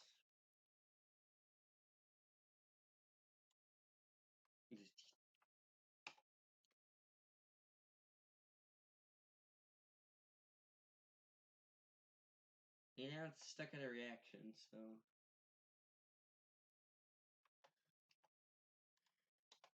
alright.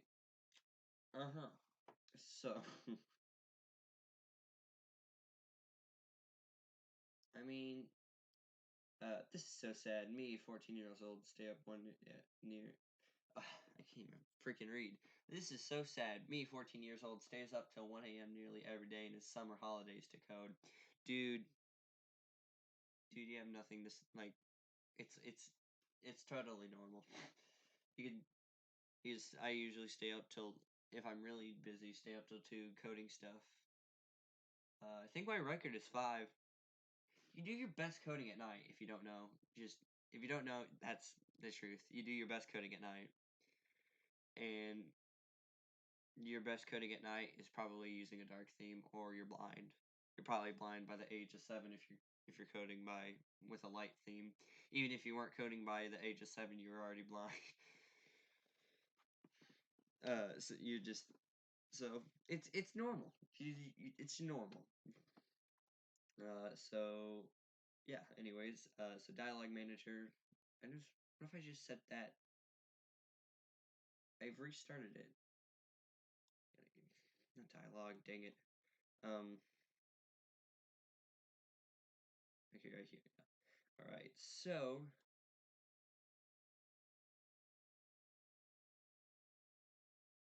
um. Yeah, it's so silent. You're really productive. I don't know why. It's because it's at night and you're doing amazing. It's because you have nothing else to worry about. Because unless you do have stuff to worry about, but anyways, that really wasn't a good thing. But anyways, you're just oh shoot, I'm up against the wall. You're doing amazing at coding at night because study. I bet there's a study on that. I'm gonna search that up about why coding. That's not how you spell coding. Coding at night is more productive. Yeah, let's go to this one. Nah, actually, nah, I don't feel. Um, Why do I work best at night?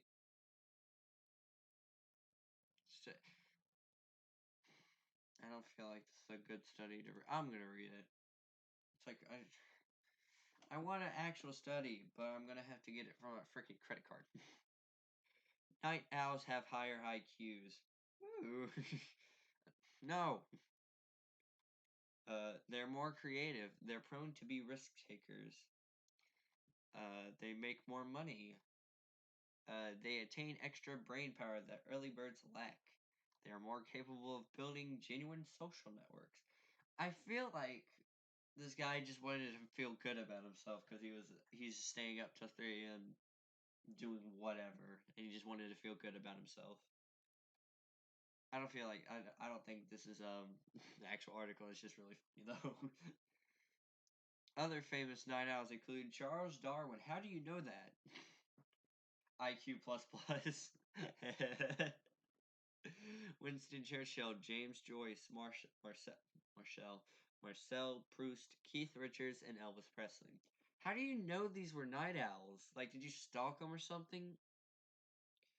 I don't even you whether you're an early or late riser, use your sleep and productivity schedule to your advantage by understanding your golden hours. My golden hours is night.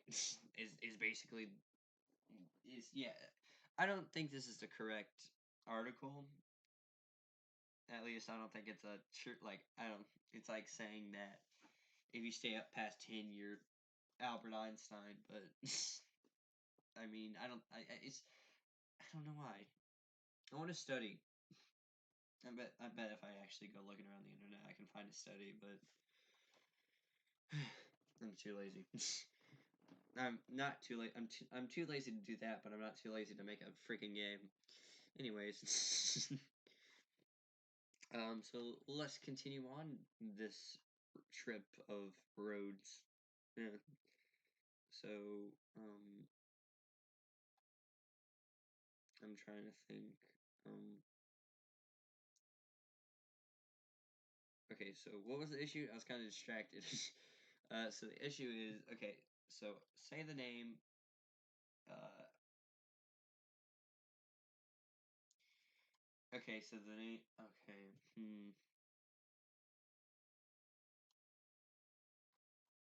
Um.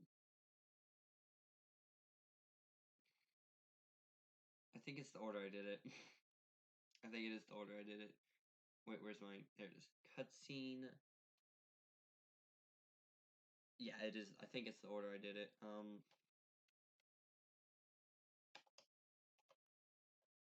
No, it can't be the order. I have to do it like that. That's weird. What? What? Okay. What? Okay. Extract to method in class cutscene manager. Extract front. Well, that's not helpful. I know it's trying to help you, but it doesn't. It's just as simple as that.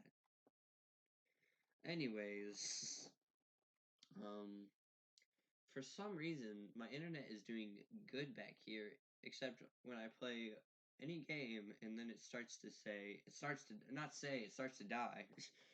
So I don't know what's happening. So, anyways, alright, so every time we go to a new frame and there's dialogue, then we just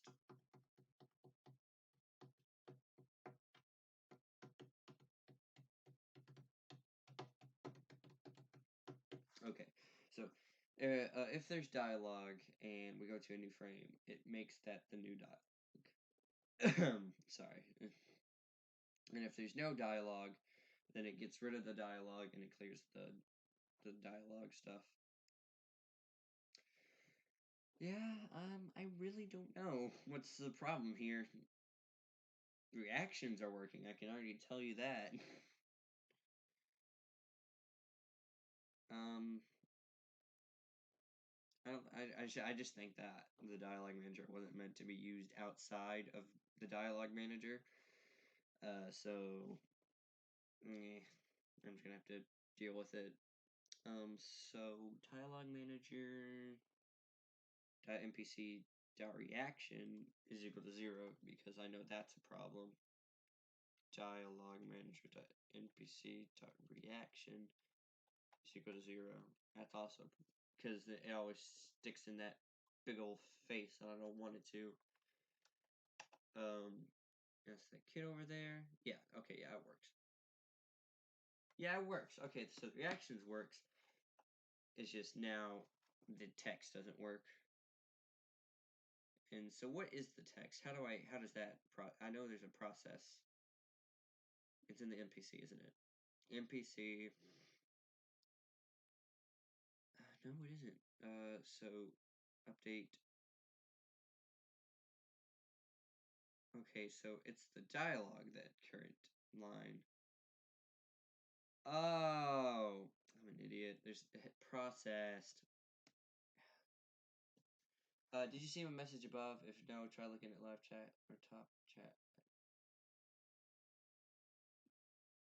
Wait, did you see my message above? If no, try looking in live chat, not top chat. I am in live chat. Is it IQ plus plus? Because I've seen that one, and then I laughed at the joke. I don't know if that got caught. I can't even see. Is there any issues? No, excellent connection. No, yeah, it looks all right. What's top chat even? I can see the participants. It's us two. That's it. I can pop out the chat, which I think is really good. I probably should have done that earlier. Um,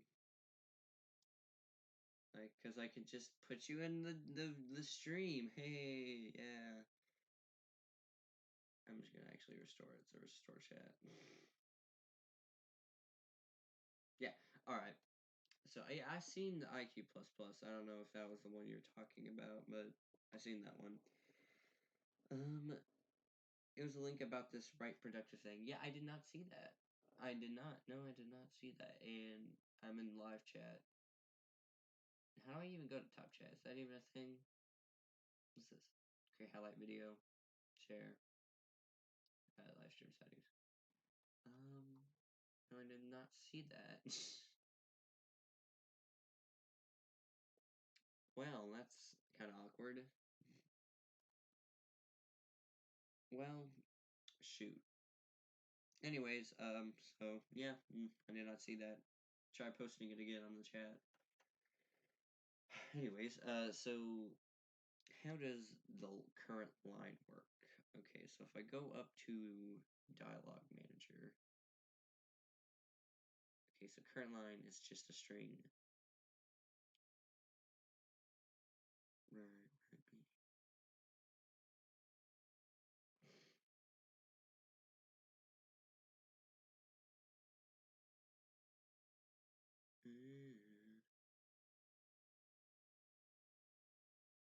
Oh, I know what's wrong. I don't think set the dot to replace. There is still no link. Well, that is awkward. There's no link still. Uh, hmm. Maybe something about like anti-links in YouTube, because I don't see anything. I just see. Let me check it. Let me check it on my phone. Maybe it's on my phone. Image. Press live and then live chat. Yeah, there's no link on my phone either, so.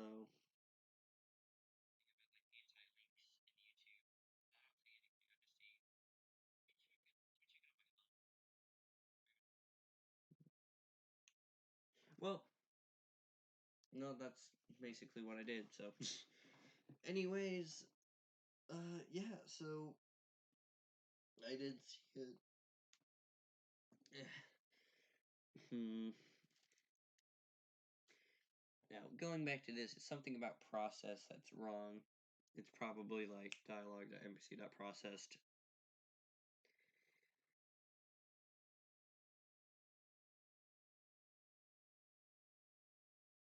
Hmm. And then something about, oh yeah, because next is never called, and so npc.processed is never called either. So I have to artificially do that.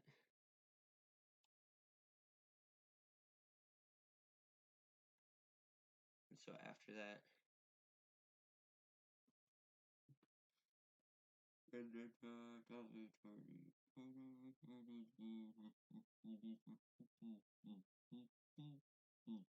okay, I think I have to do it here.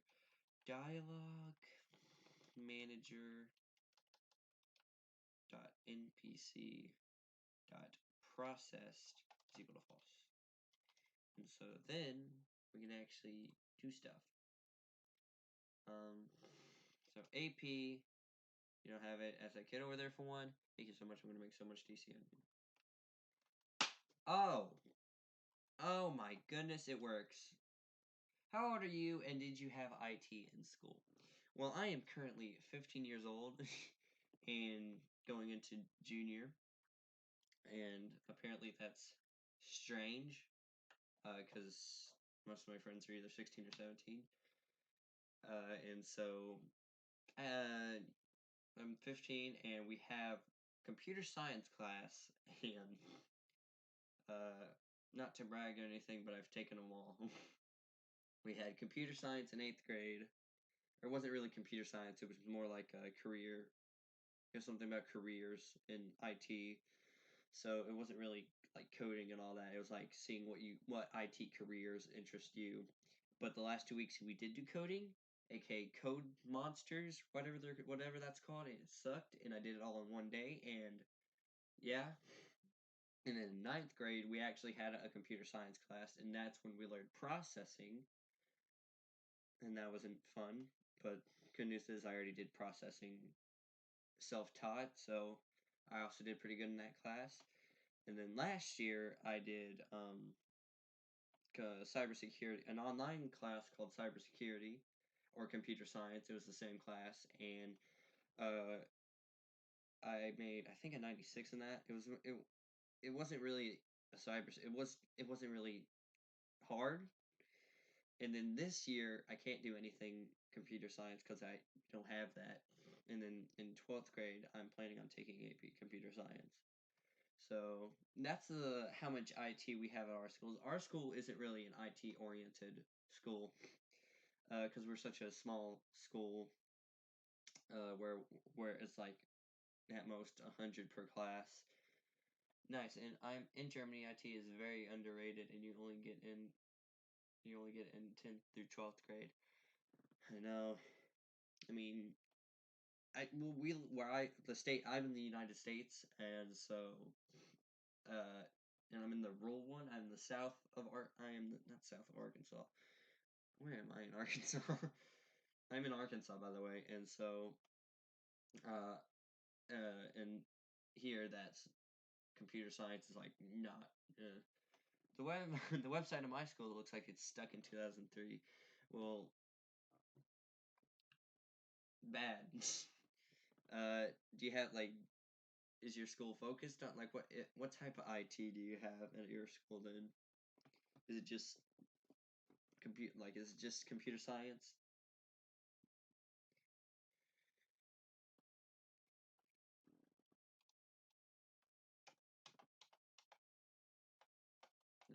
It's kind of awkward because this is a delay, and so we can't really do anything about that. So once the stream delay once the stream delay gets off, I am going to answer your questions. But for right now, I am going to continue on with what I was doing before. So, um, okay, so we got cutscenes. Actually, that's it. That's it for cutscenes. So we got cutscenes, and so now we can actually make cutscenes in our thing, and so now we can add that to the done, which I never thought would be done, but we got it done. A bit of microcontroller, and I heard some Java and Python, I think. Alright. So like Arduino, Pi, and all that? Or, I don't know. Is that a microcontroller? I don't want to sound stupid. Microcontroller. Yeah, okay, yeah, I was right. I was right. Okay, good. I didn't want to sound stupid. But basics only, and I already know that it will be boring, lol.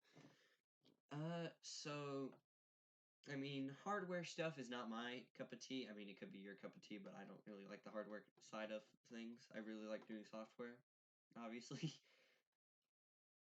But it's I know what how to do a Pi because I actually have one. Because if you don't have a Pi, you should get a Pi. They're really cool. Um, Raspberry Pi 4 came out, which has 4 gigs of RAM, which is almost as much RAM as I had in my old laptop, which is sad.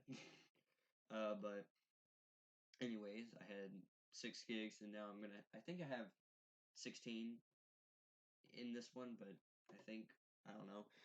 Uh, actually, why did I say I don't know? I do know. Anyways, but anyways, I think I'm gonna get Raspberry Pi 4. because I have three and I only have 1 gig, and you can do a lot of things with that. But with 4 gigs, you can do even more things. Yeah. So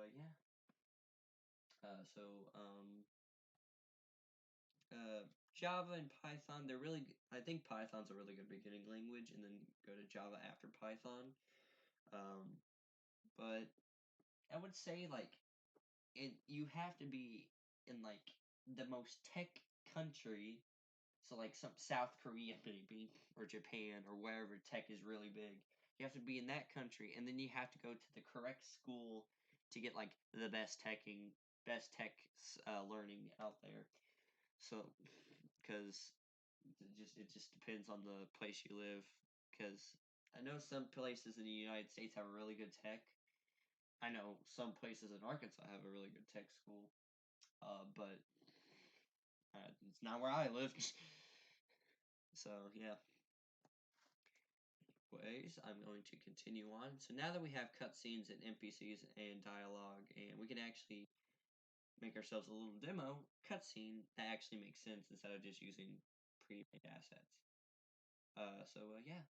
Um, how long until the mouse movement jam? Oh my goodness, we have 6 minutes. That is really cool, and I will be right back.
Hello, again. I am back. So it's 3.5 minutes until the mouse movement jam, and it lasts a whole week. So if you wanna if you wanna join in the mouse movement jam, it's this link up here in the URL, itch.io/jam/mouse movement, and the rules is basically simple. The only control you have for the entire game is moving your mouse. You can't even click any buttons on the mouse. You can't click any buttons on the keyboard.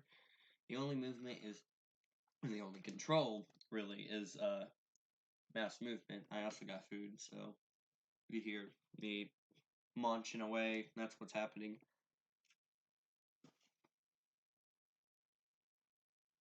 Anyways, create a game when there's no buttons. The only gameplay mechanic is the mouse movement. So feel free to create some unique games with with this limitation.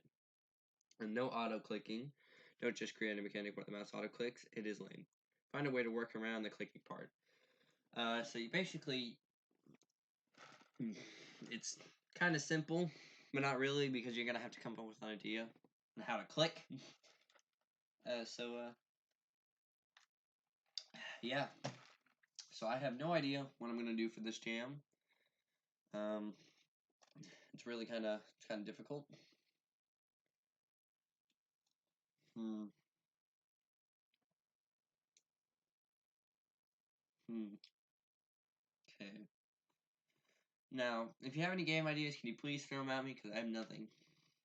I was thinking like some sort of like, I don't know, um, um, like a little, like, those little mobile games that, what would it be? The mobile games that, I'm trying to, the mobile games, you just, mobile games in general, the ones you see in the ads. It's just touchscreen. You don't have to click any buttons.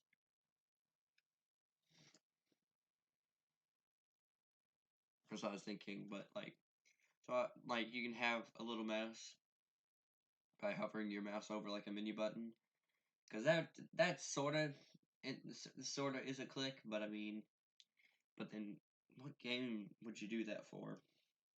Hmm. Well, I don't think I when does it start? Starts in a minute, less than a minute. All right. So let's brainstorm some games for this. The only control is the mouse. It's pretty tough to come up with an idea of that. Hmm. Well,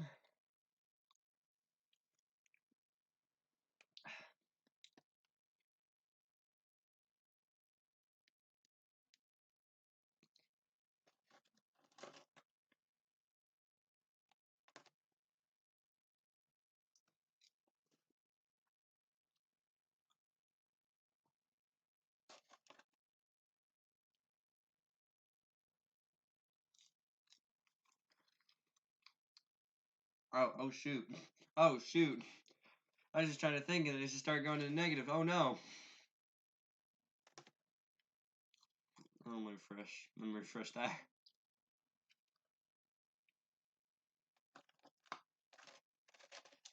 All right, yeah, okay, so it started.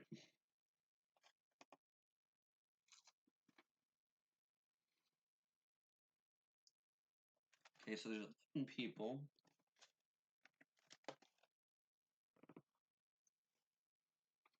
Hmm. So many choices. I feel like I should do something that normally can't be done using just the mouse movement.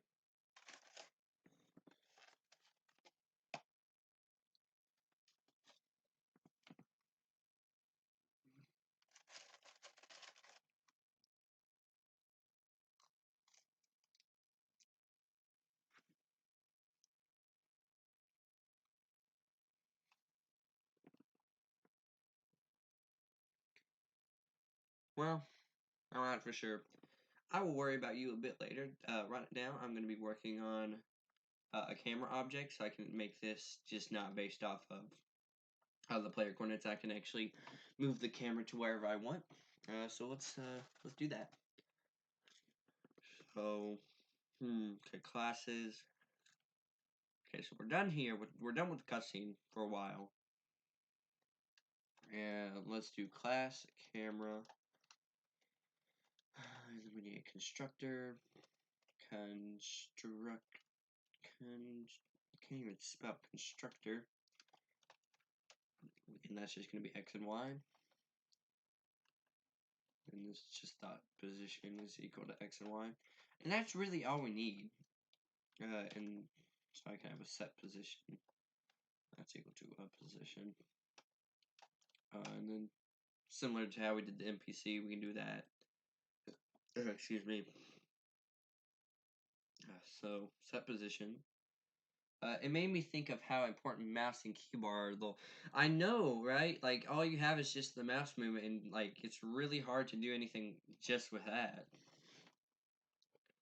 I mean, I know I can do menu navigation with it. You just hover over it and you just wait until it's set. It's changed. I know how you can do menu navigation, but how do you do like anything else with that? You can do like a simulated mouse. Like it's really like hmm. I feel like a drawing game would be really good with that. Like where you can't you can't let go of the pin, so you have to like figure out a way to draw something without letting go of the pin.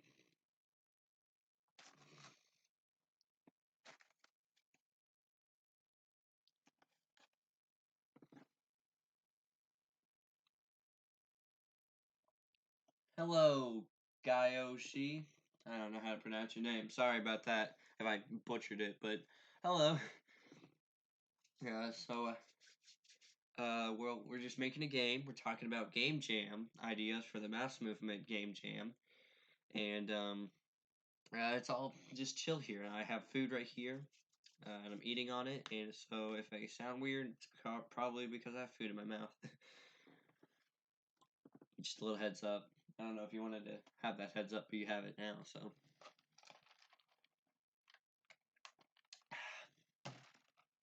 Alright, so right here is where I did like the simulated camera, is where I translate it, like goes to the middle and then goes to the camera. So now what I'm going to do is instead of going to the player, I'm going to go to the camera. I can actually just say move. Actually, I don't have to move. I don't know. You can pronounce it digital. What kind of game do you create? Um,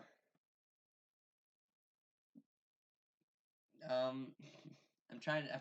Hold on before I answer that question. You can pronounce it Digiosi. Digiosi. All right, Digiosi. I guess that's Digiosi or whatever.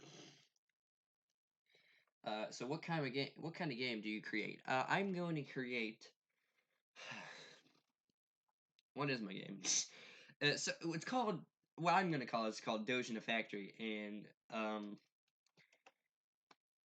yeah, it's gonna be a story RPG sort of thing, but like with just Doge, and you can't really fight. You just talk around. You go here. You talk to NPC characters.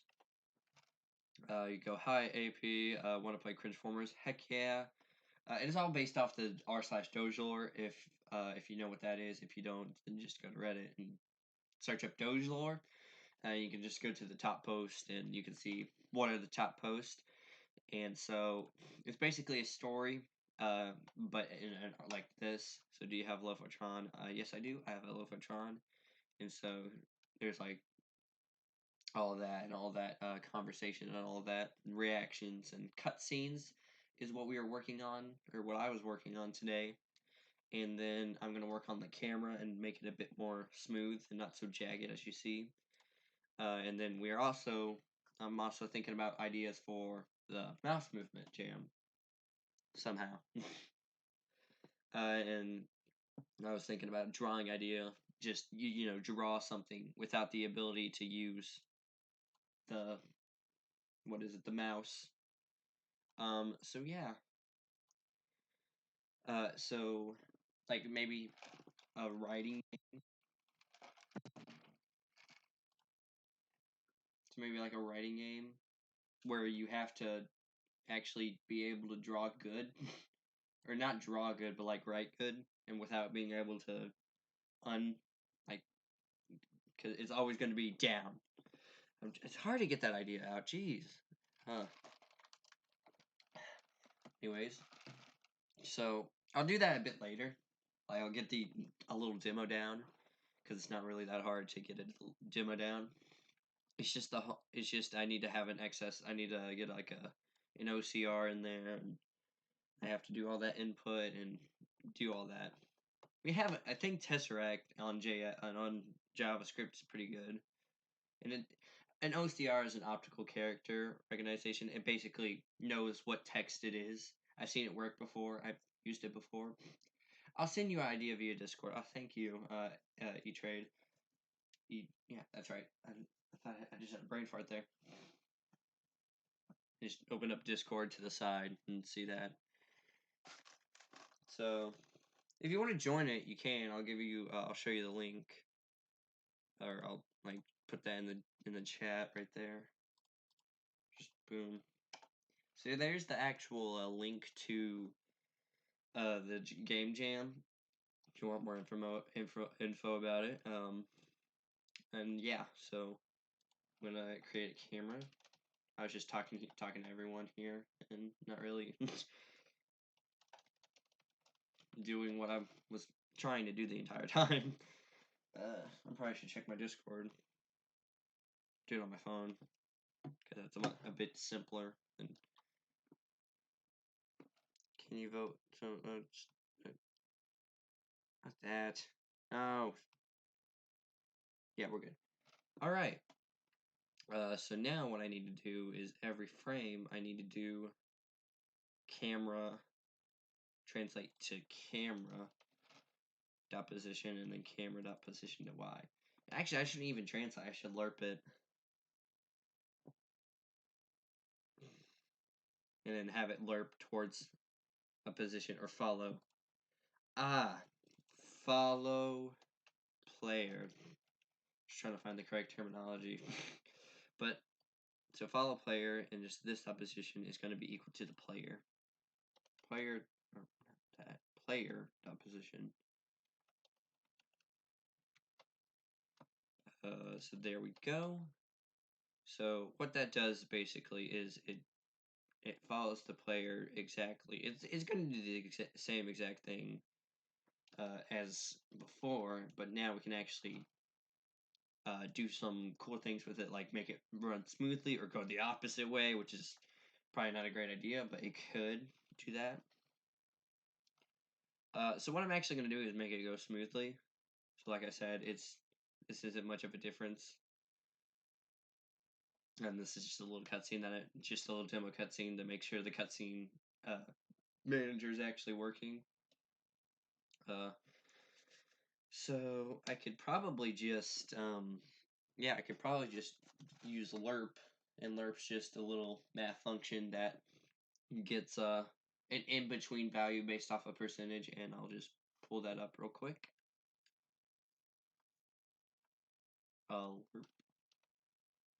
Lerp function JavaScript. There we go. And I'm not gonna add this. Yeah, add one function, and it takes how big is this? It's huge based off this. So I'm just gonna this is all it is. It's this simple function, and you don't require downloading an entire Node.js module, and that takes like 6 gigabytes. Anyways, actually, I don't even need the function. I just need the math behind it. So we need the value. So here's the math behind it. It's pretty simple. So here's the original value. I'm going to do that. So let x equal the original value, which is going to be this top position dot x. And then t is the percentage, which I want to be 0.2. Or 0.2, not 0.02. I'm just going to do follow speed equal to 0.02 to anyways, this dot follow speed now minus this dot follow speed, and this dot follow speed, and then v1 is going to be the other position, which is player dot position dot x. And then I can actually put that in there as what I want. So x is going to be equal to the x, and then I got to do the same thing for y. Ooh, x. And then same thing for the y. And there's a lot more things I can do with this, aka like when do I need to start moving, when do I need to do all this, and when do I need to do all that. But I think this is just going to be good now for now. Just this lerp. Look at Discord. If you use your own ideas with it, it could really get nice. Okay. There you are. All right. Wait, can I say this out loud, or do you want me just to like chat in the Discord? I don't know if this is supposed to be like a private thing. I don't know if it is or not.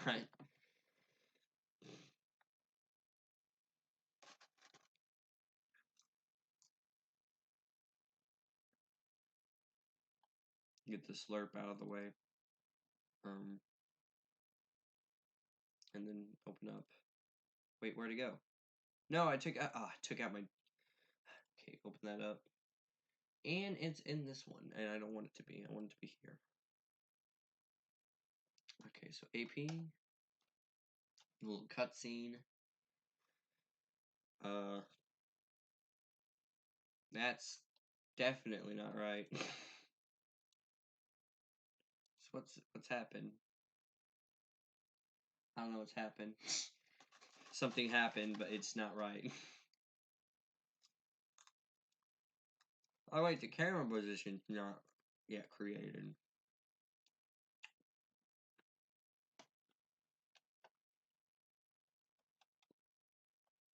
Okay, what's the player?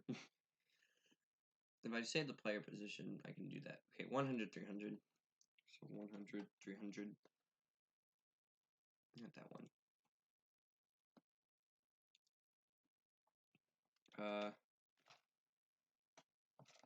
Okay, so. Oh, there we go. Look at that. That's a smooth camera. I really like how smooth it is. And then if we can. And then now we can actually toggle how loosely we want the camera to follow it. So if we go to classes and we go all the way down to camera, we could say 1, or just 0.01. So it's like, it's going to be really awkward.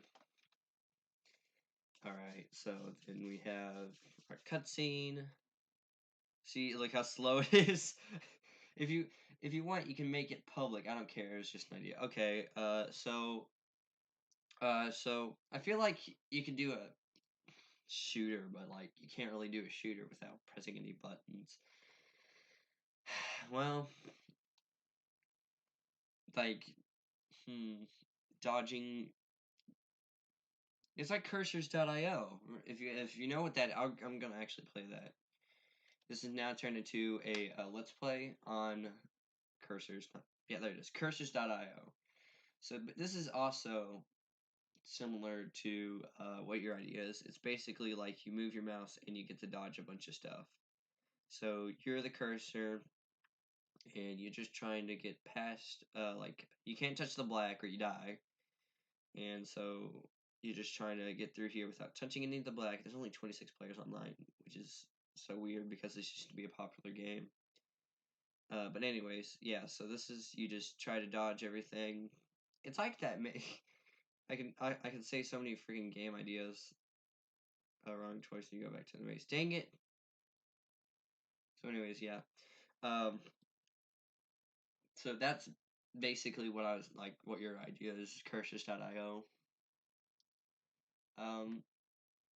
What I was thinking of is we could do it like a little write the word as fast as possible and as accurately as possible. So like because and you can never let go of the mouse, so you have to like figure out how to hide. and you have to figure out how to hide all the mistakes you do. So I could probably make a little demo here. So we got the camera down. It's smooth moving, and we can actually it's actually going pretty good. So we're actually good progress today. I could probably post this on dogelore, but anyways, uh, I think we can get that demo done in 30 minutes. I think. Uh, I was here's all my here's all my projects for the JavaScript. So I'm just what is this called? Mouse movement jam. Just open this up, and then we can just open this with code, and we can close this out for right now.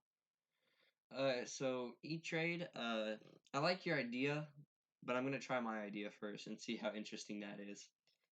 So like you get a random set of words, or you get a random word. I'm just gonna flesh it out. You get a random word, and you have like 10 seconds to write it. However, you can't really like go with it. You can't put your pin up because there's no buttons. You can't actually do that. So you're stuck trying to write the word without having to pull the pin up. So I'm gonna try to make that real quick. I'm gonna close you out, and if that isn't interesting, then I'll go with your idea. So index.html. This is just set up the project real quick. So HTML. Oh crap. Okay, and so now we need the head and the title, which is just gonna be mouse movement jam. I could also do this in like you're the one who competes, so you decide what you get to do, lol. Yeah, well, I mean, you could compete too if you feel like, because it's a week long. You don't have to do it all in like one sitting. I was just trying to see some ideas, so I wasn't completely clueless on what I wanted to do in this direction.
Okay, I am back.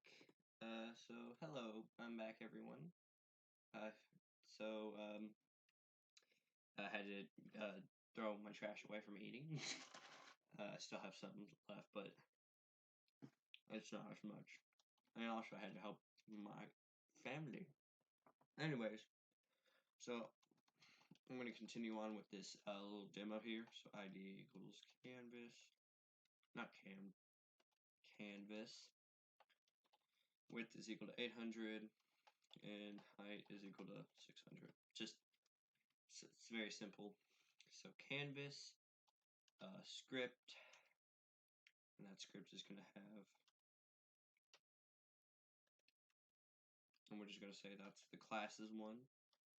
Classes, and script ID is equal to index.js. Oh, I forgot JS.js. And so now I need to close that out. And then new file, and this one's going to be called index.js, index.js. And we have a new one. What I planned for this morning, coding, is what is it now? It's 2:30. It's like 2:30 now, isn't it? What I did, watch Coding AP coding some game. It's sort of the same thing. I mean, coding AP, yeah.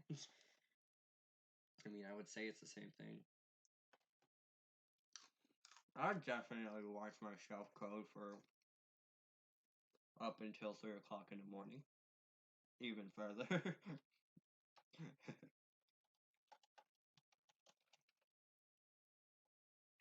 It really helps getting all your ideas out at once. So you don't have like an idea and then you're out and then you go away from it. Not this one. You go away from it for a while and then you come back and you don't have any idea what to do next. So it's really good to get all your ideas out. What am I doing? This is all out of order. Yeah, it's 2:30. I'm going to sleep now. Bye. Well, goodbye, E-Trade. Hope you had a fun time. Nice coding. I hope you have a good morning or whatever, however the term is. Well, good night, not morning. Some good sleep. That's what it is. That's the term. Alright. Bye. Alright, so whoever's still here, how's your day? I mean, it's really good. Anyways,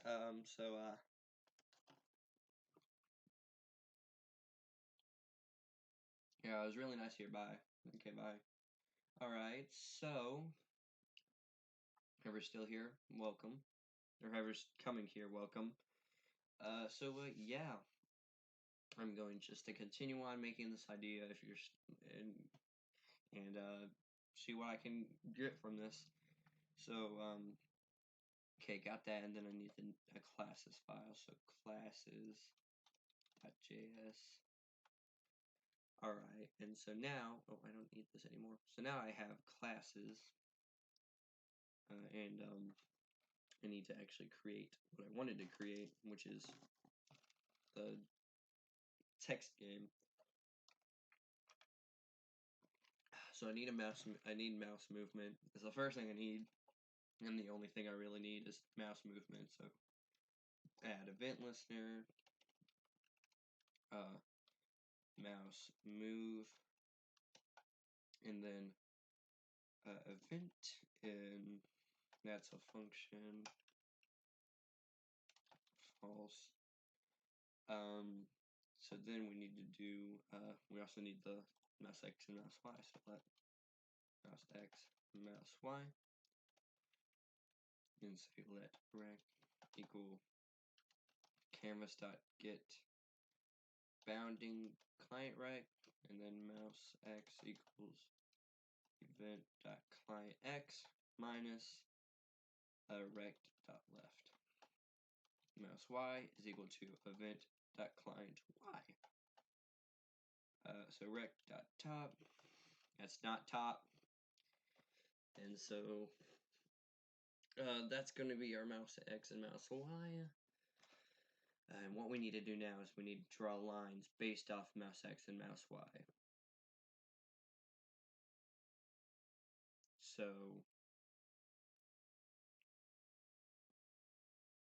we also need previous, so P mouse X and P mouse Y.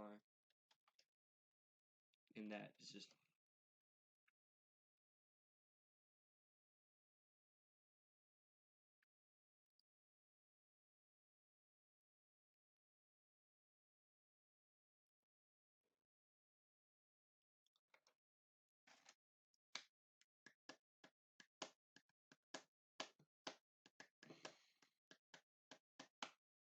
boop boop boop boop boop boop boop boop boop.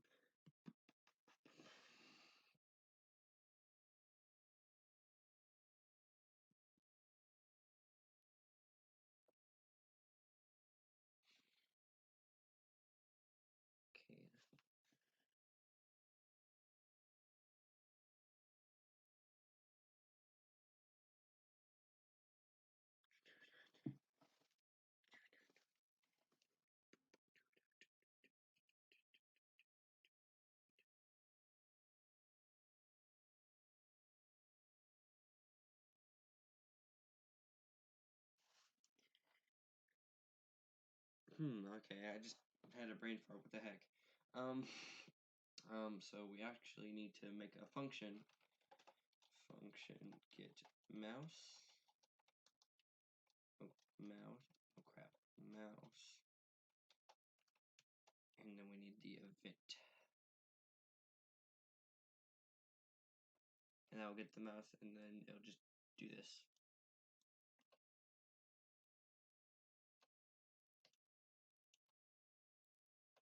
Alright, so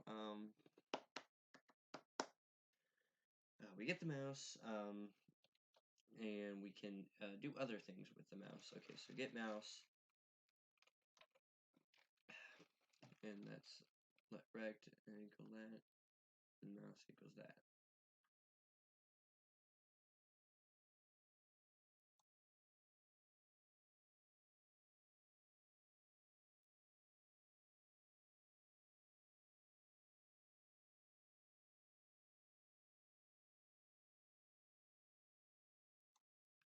And then just say dot on mouse move is equal to get mouse. I think that's what we can do. And then p mouse x. Why am I having such a hard time? Get previous mouse position.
up there anymore.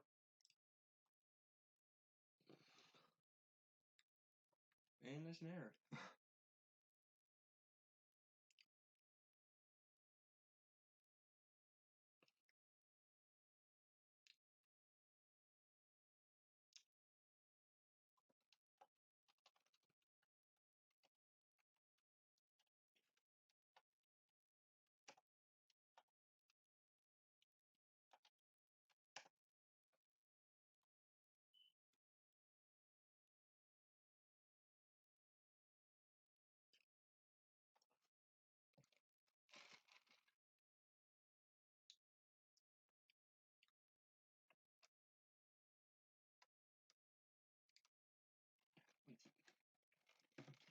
Oh, someone's here. Hi. Hi, Elias. What type of game are you making? Well, I was making, Doge in a Factory, which is a story RPG, but now that the jam I was part of is now taking place, I'm actually now making a jam, based off a mouse movement, which is the only control you have is moving the mouse, and that's it. So what I was thinking of doing is making a drawing game to where you can't lift up the pin, or not a drawing game, but like a writing text game where you can't lift up the pin, and you get points based off how good and how fast you can do it. Yeah. I'm just working on that right now, but I can't get it to work. So hold on. Document to add event listener. Mouse move event. I could probably do it like this. False. And just say, and then get rid of this one.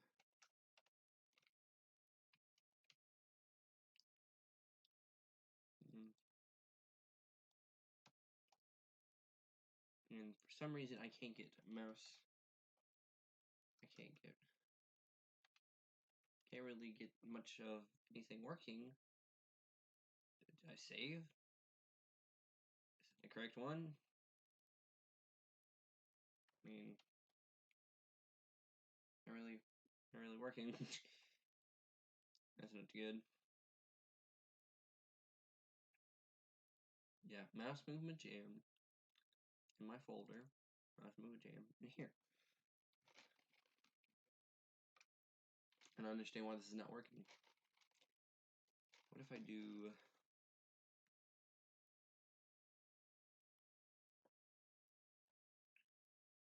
this? Well, I'm moving the mouse and it's not working.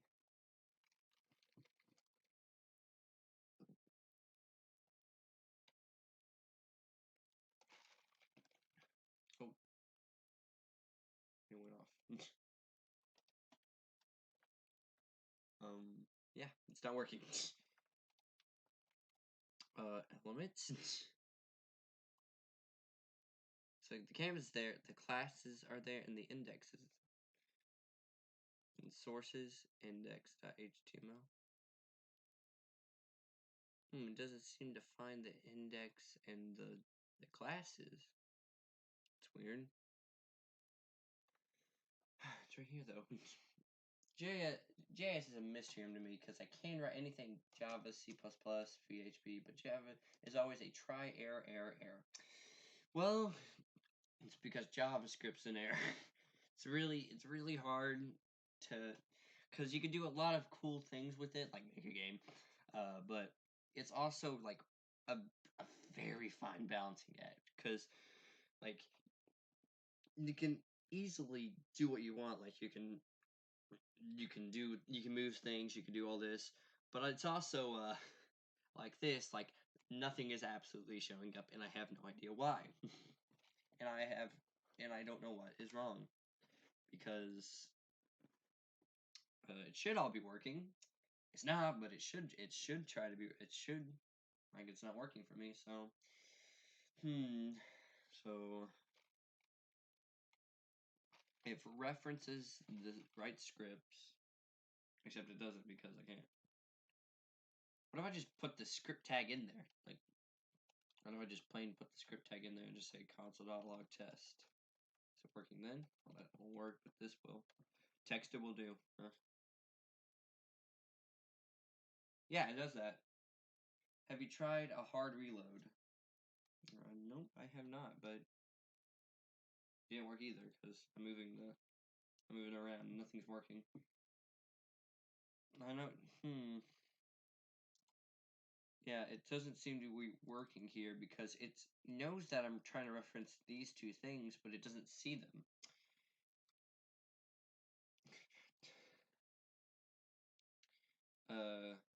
Chrome can't find JS files.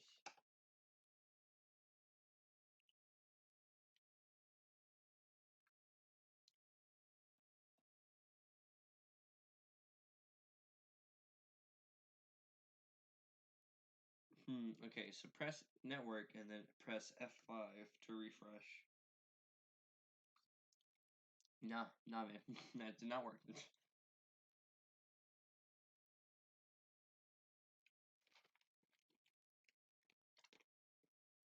Why am I in Google Groups?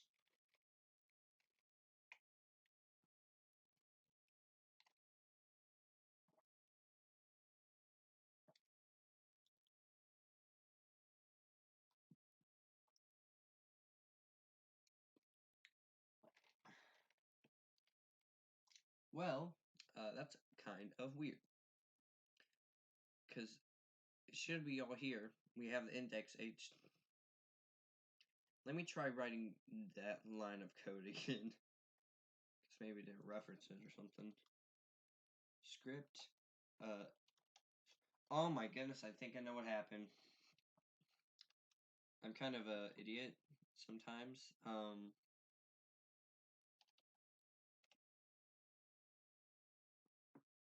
I used ID instead of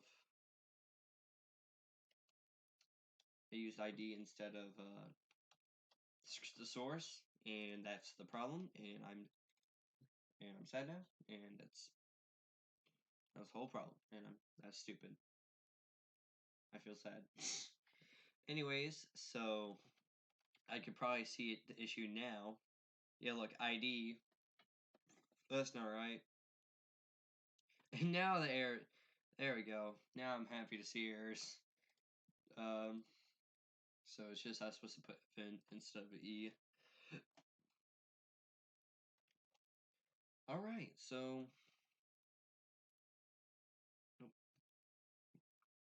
there. It's never. Well, I mean, it's sort of working. It.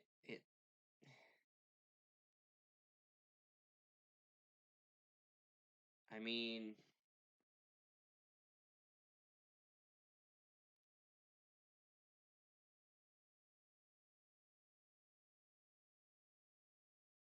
eh. That's not what I want, but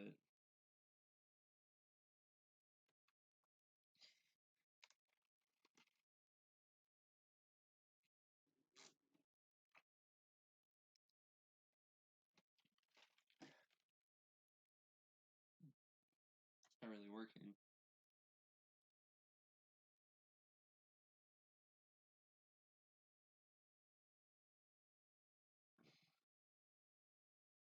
I know why it's not working because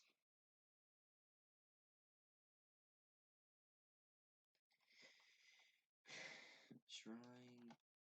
I'm on my own website at the moment. And this is something I get every 10 line code. It's well, I mean, I know what the problem is. It's just I don't know how to fix that. So the problem is that this isn't lining up with the loop function because this is going every 60, and this is going every time the mouse is moved. So it's going much faster than it should be. So I feel like we should update the previous mouse position every time we update the line of code. And then update the new mouse position.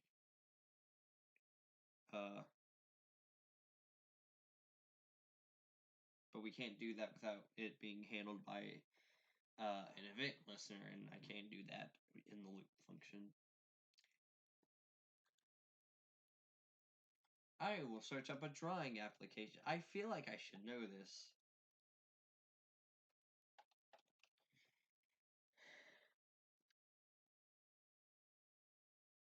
I feel like I should draw this. Or not draw this, I should know this.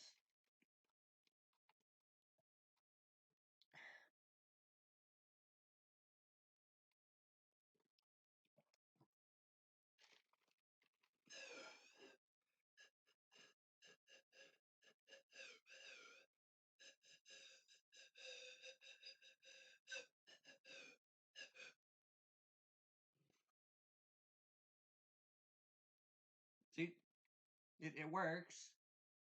I want this. Like,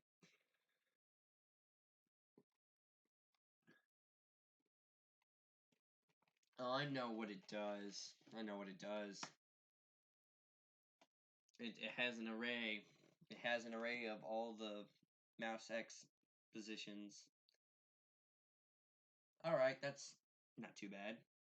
But why don't you just calculate the way between the two vectors that you get from the mouse handler?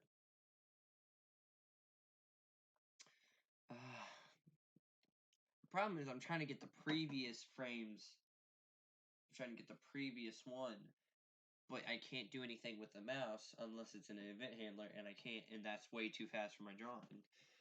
Maybe I'll just do it the way like, put it in an array. So I don't really need. So just say let mouse positions. And that's an array. And then every time we move the mouse, we push that, and then we draw it in the loop.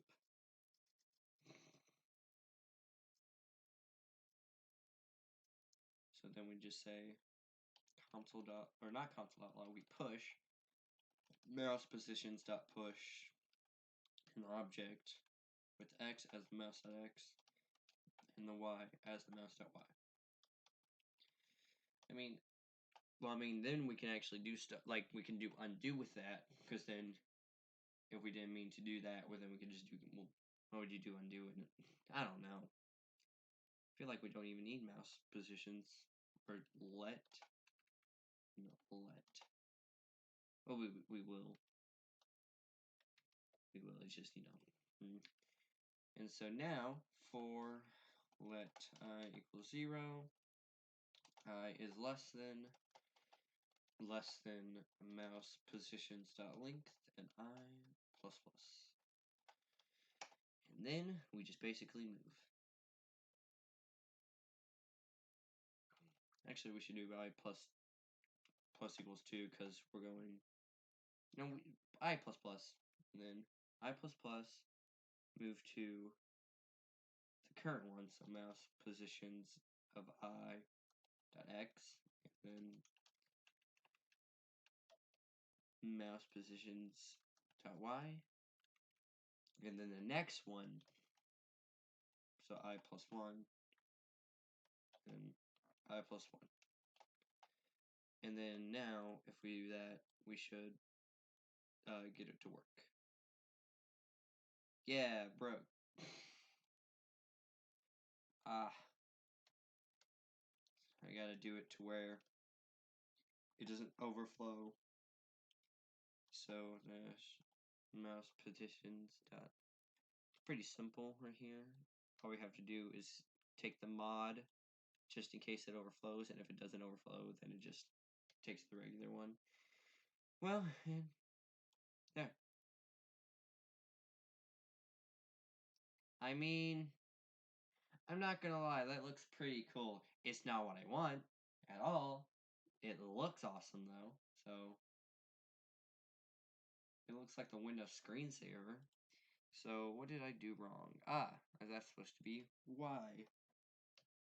And then I also have to clear, since I'm doing it this way, I have to clear the background. So context, that clear, rect, and then just destroy the entire one. So canvas.width, canvas.height. Not live streaming, this one. So now that I have this, it works. I just have now an extra line. It also looks cool.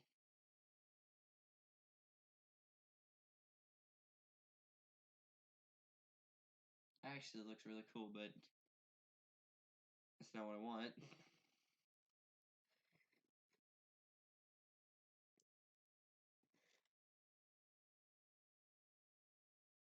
At -1.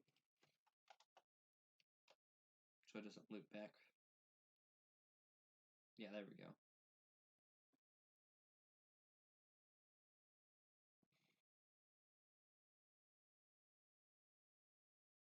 And now the program is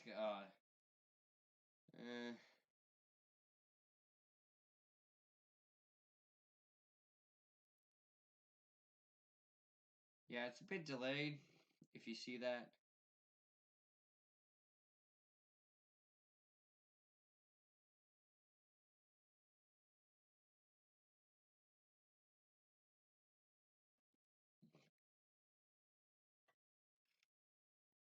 So let's try to write mouse using this.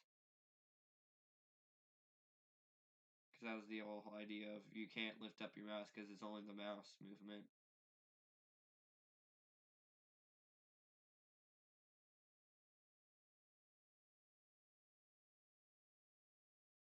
That look like mouse. That looks like mouse, I guess. I mean, I don't know. So.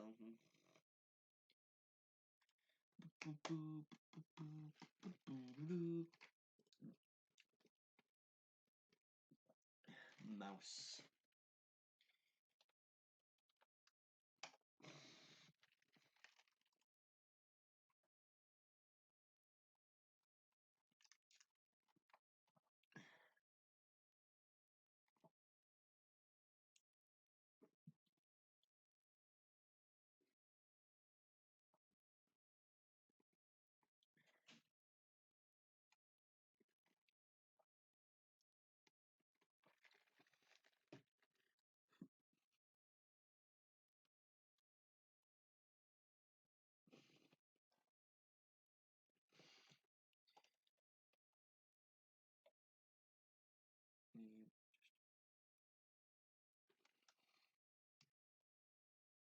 Hello.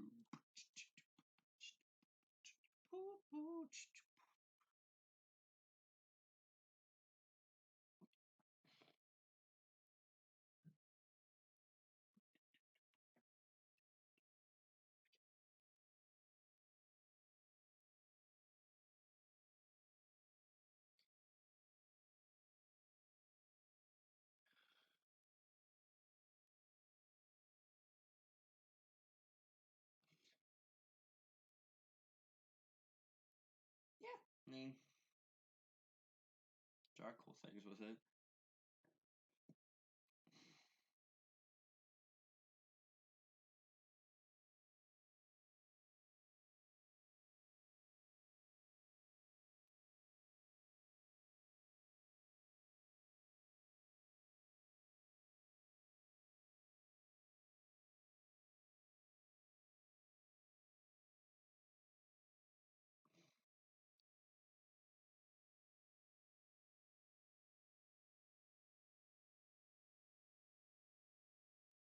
Mouse, as spelled in. Alright, I think that's a pretty good game idea. And so, you have to write out a word without being able to lift up the mouse because you do not have the ability to do it. Alright, well, now we just gotta make an entire game about that.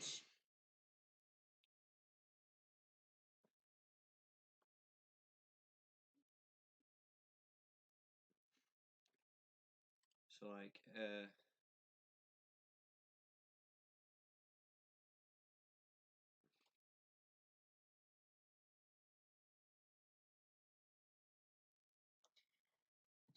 okay, so random word generator.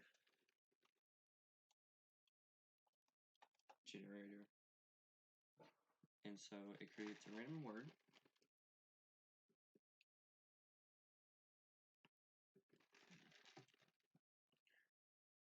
Generate word. Miscreant. So we have to spell miscreant using only miss. Frick. I already messed it up.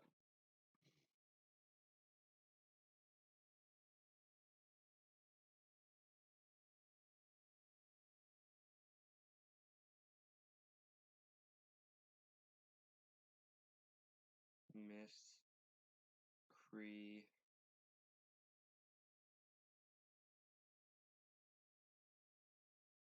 And that's frick. I can't even spell miscreant. I'm just so bad at that. Well, I mean, it's an idea. Okay, so.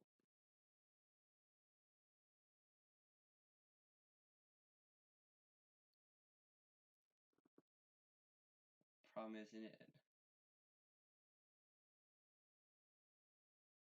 the problem is after so many points, it's gonna start lagging.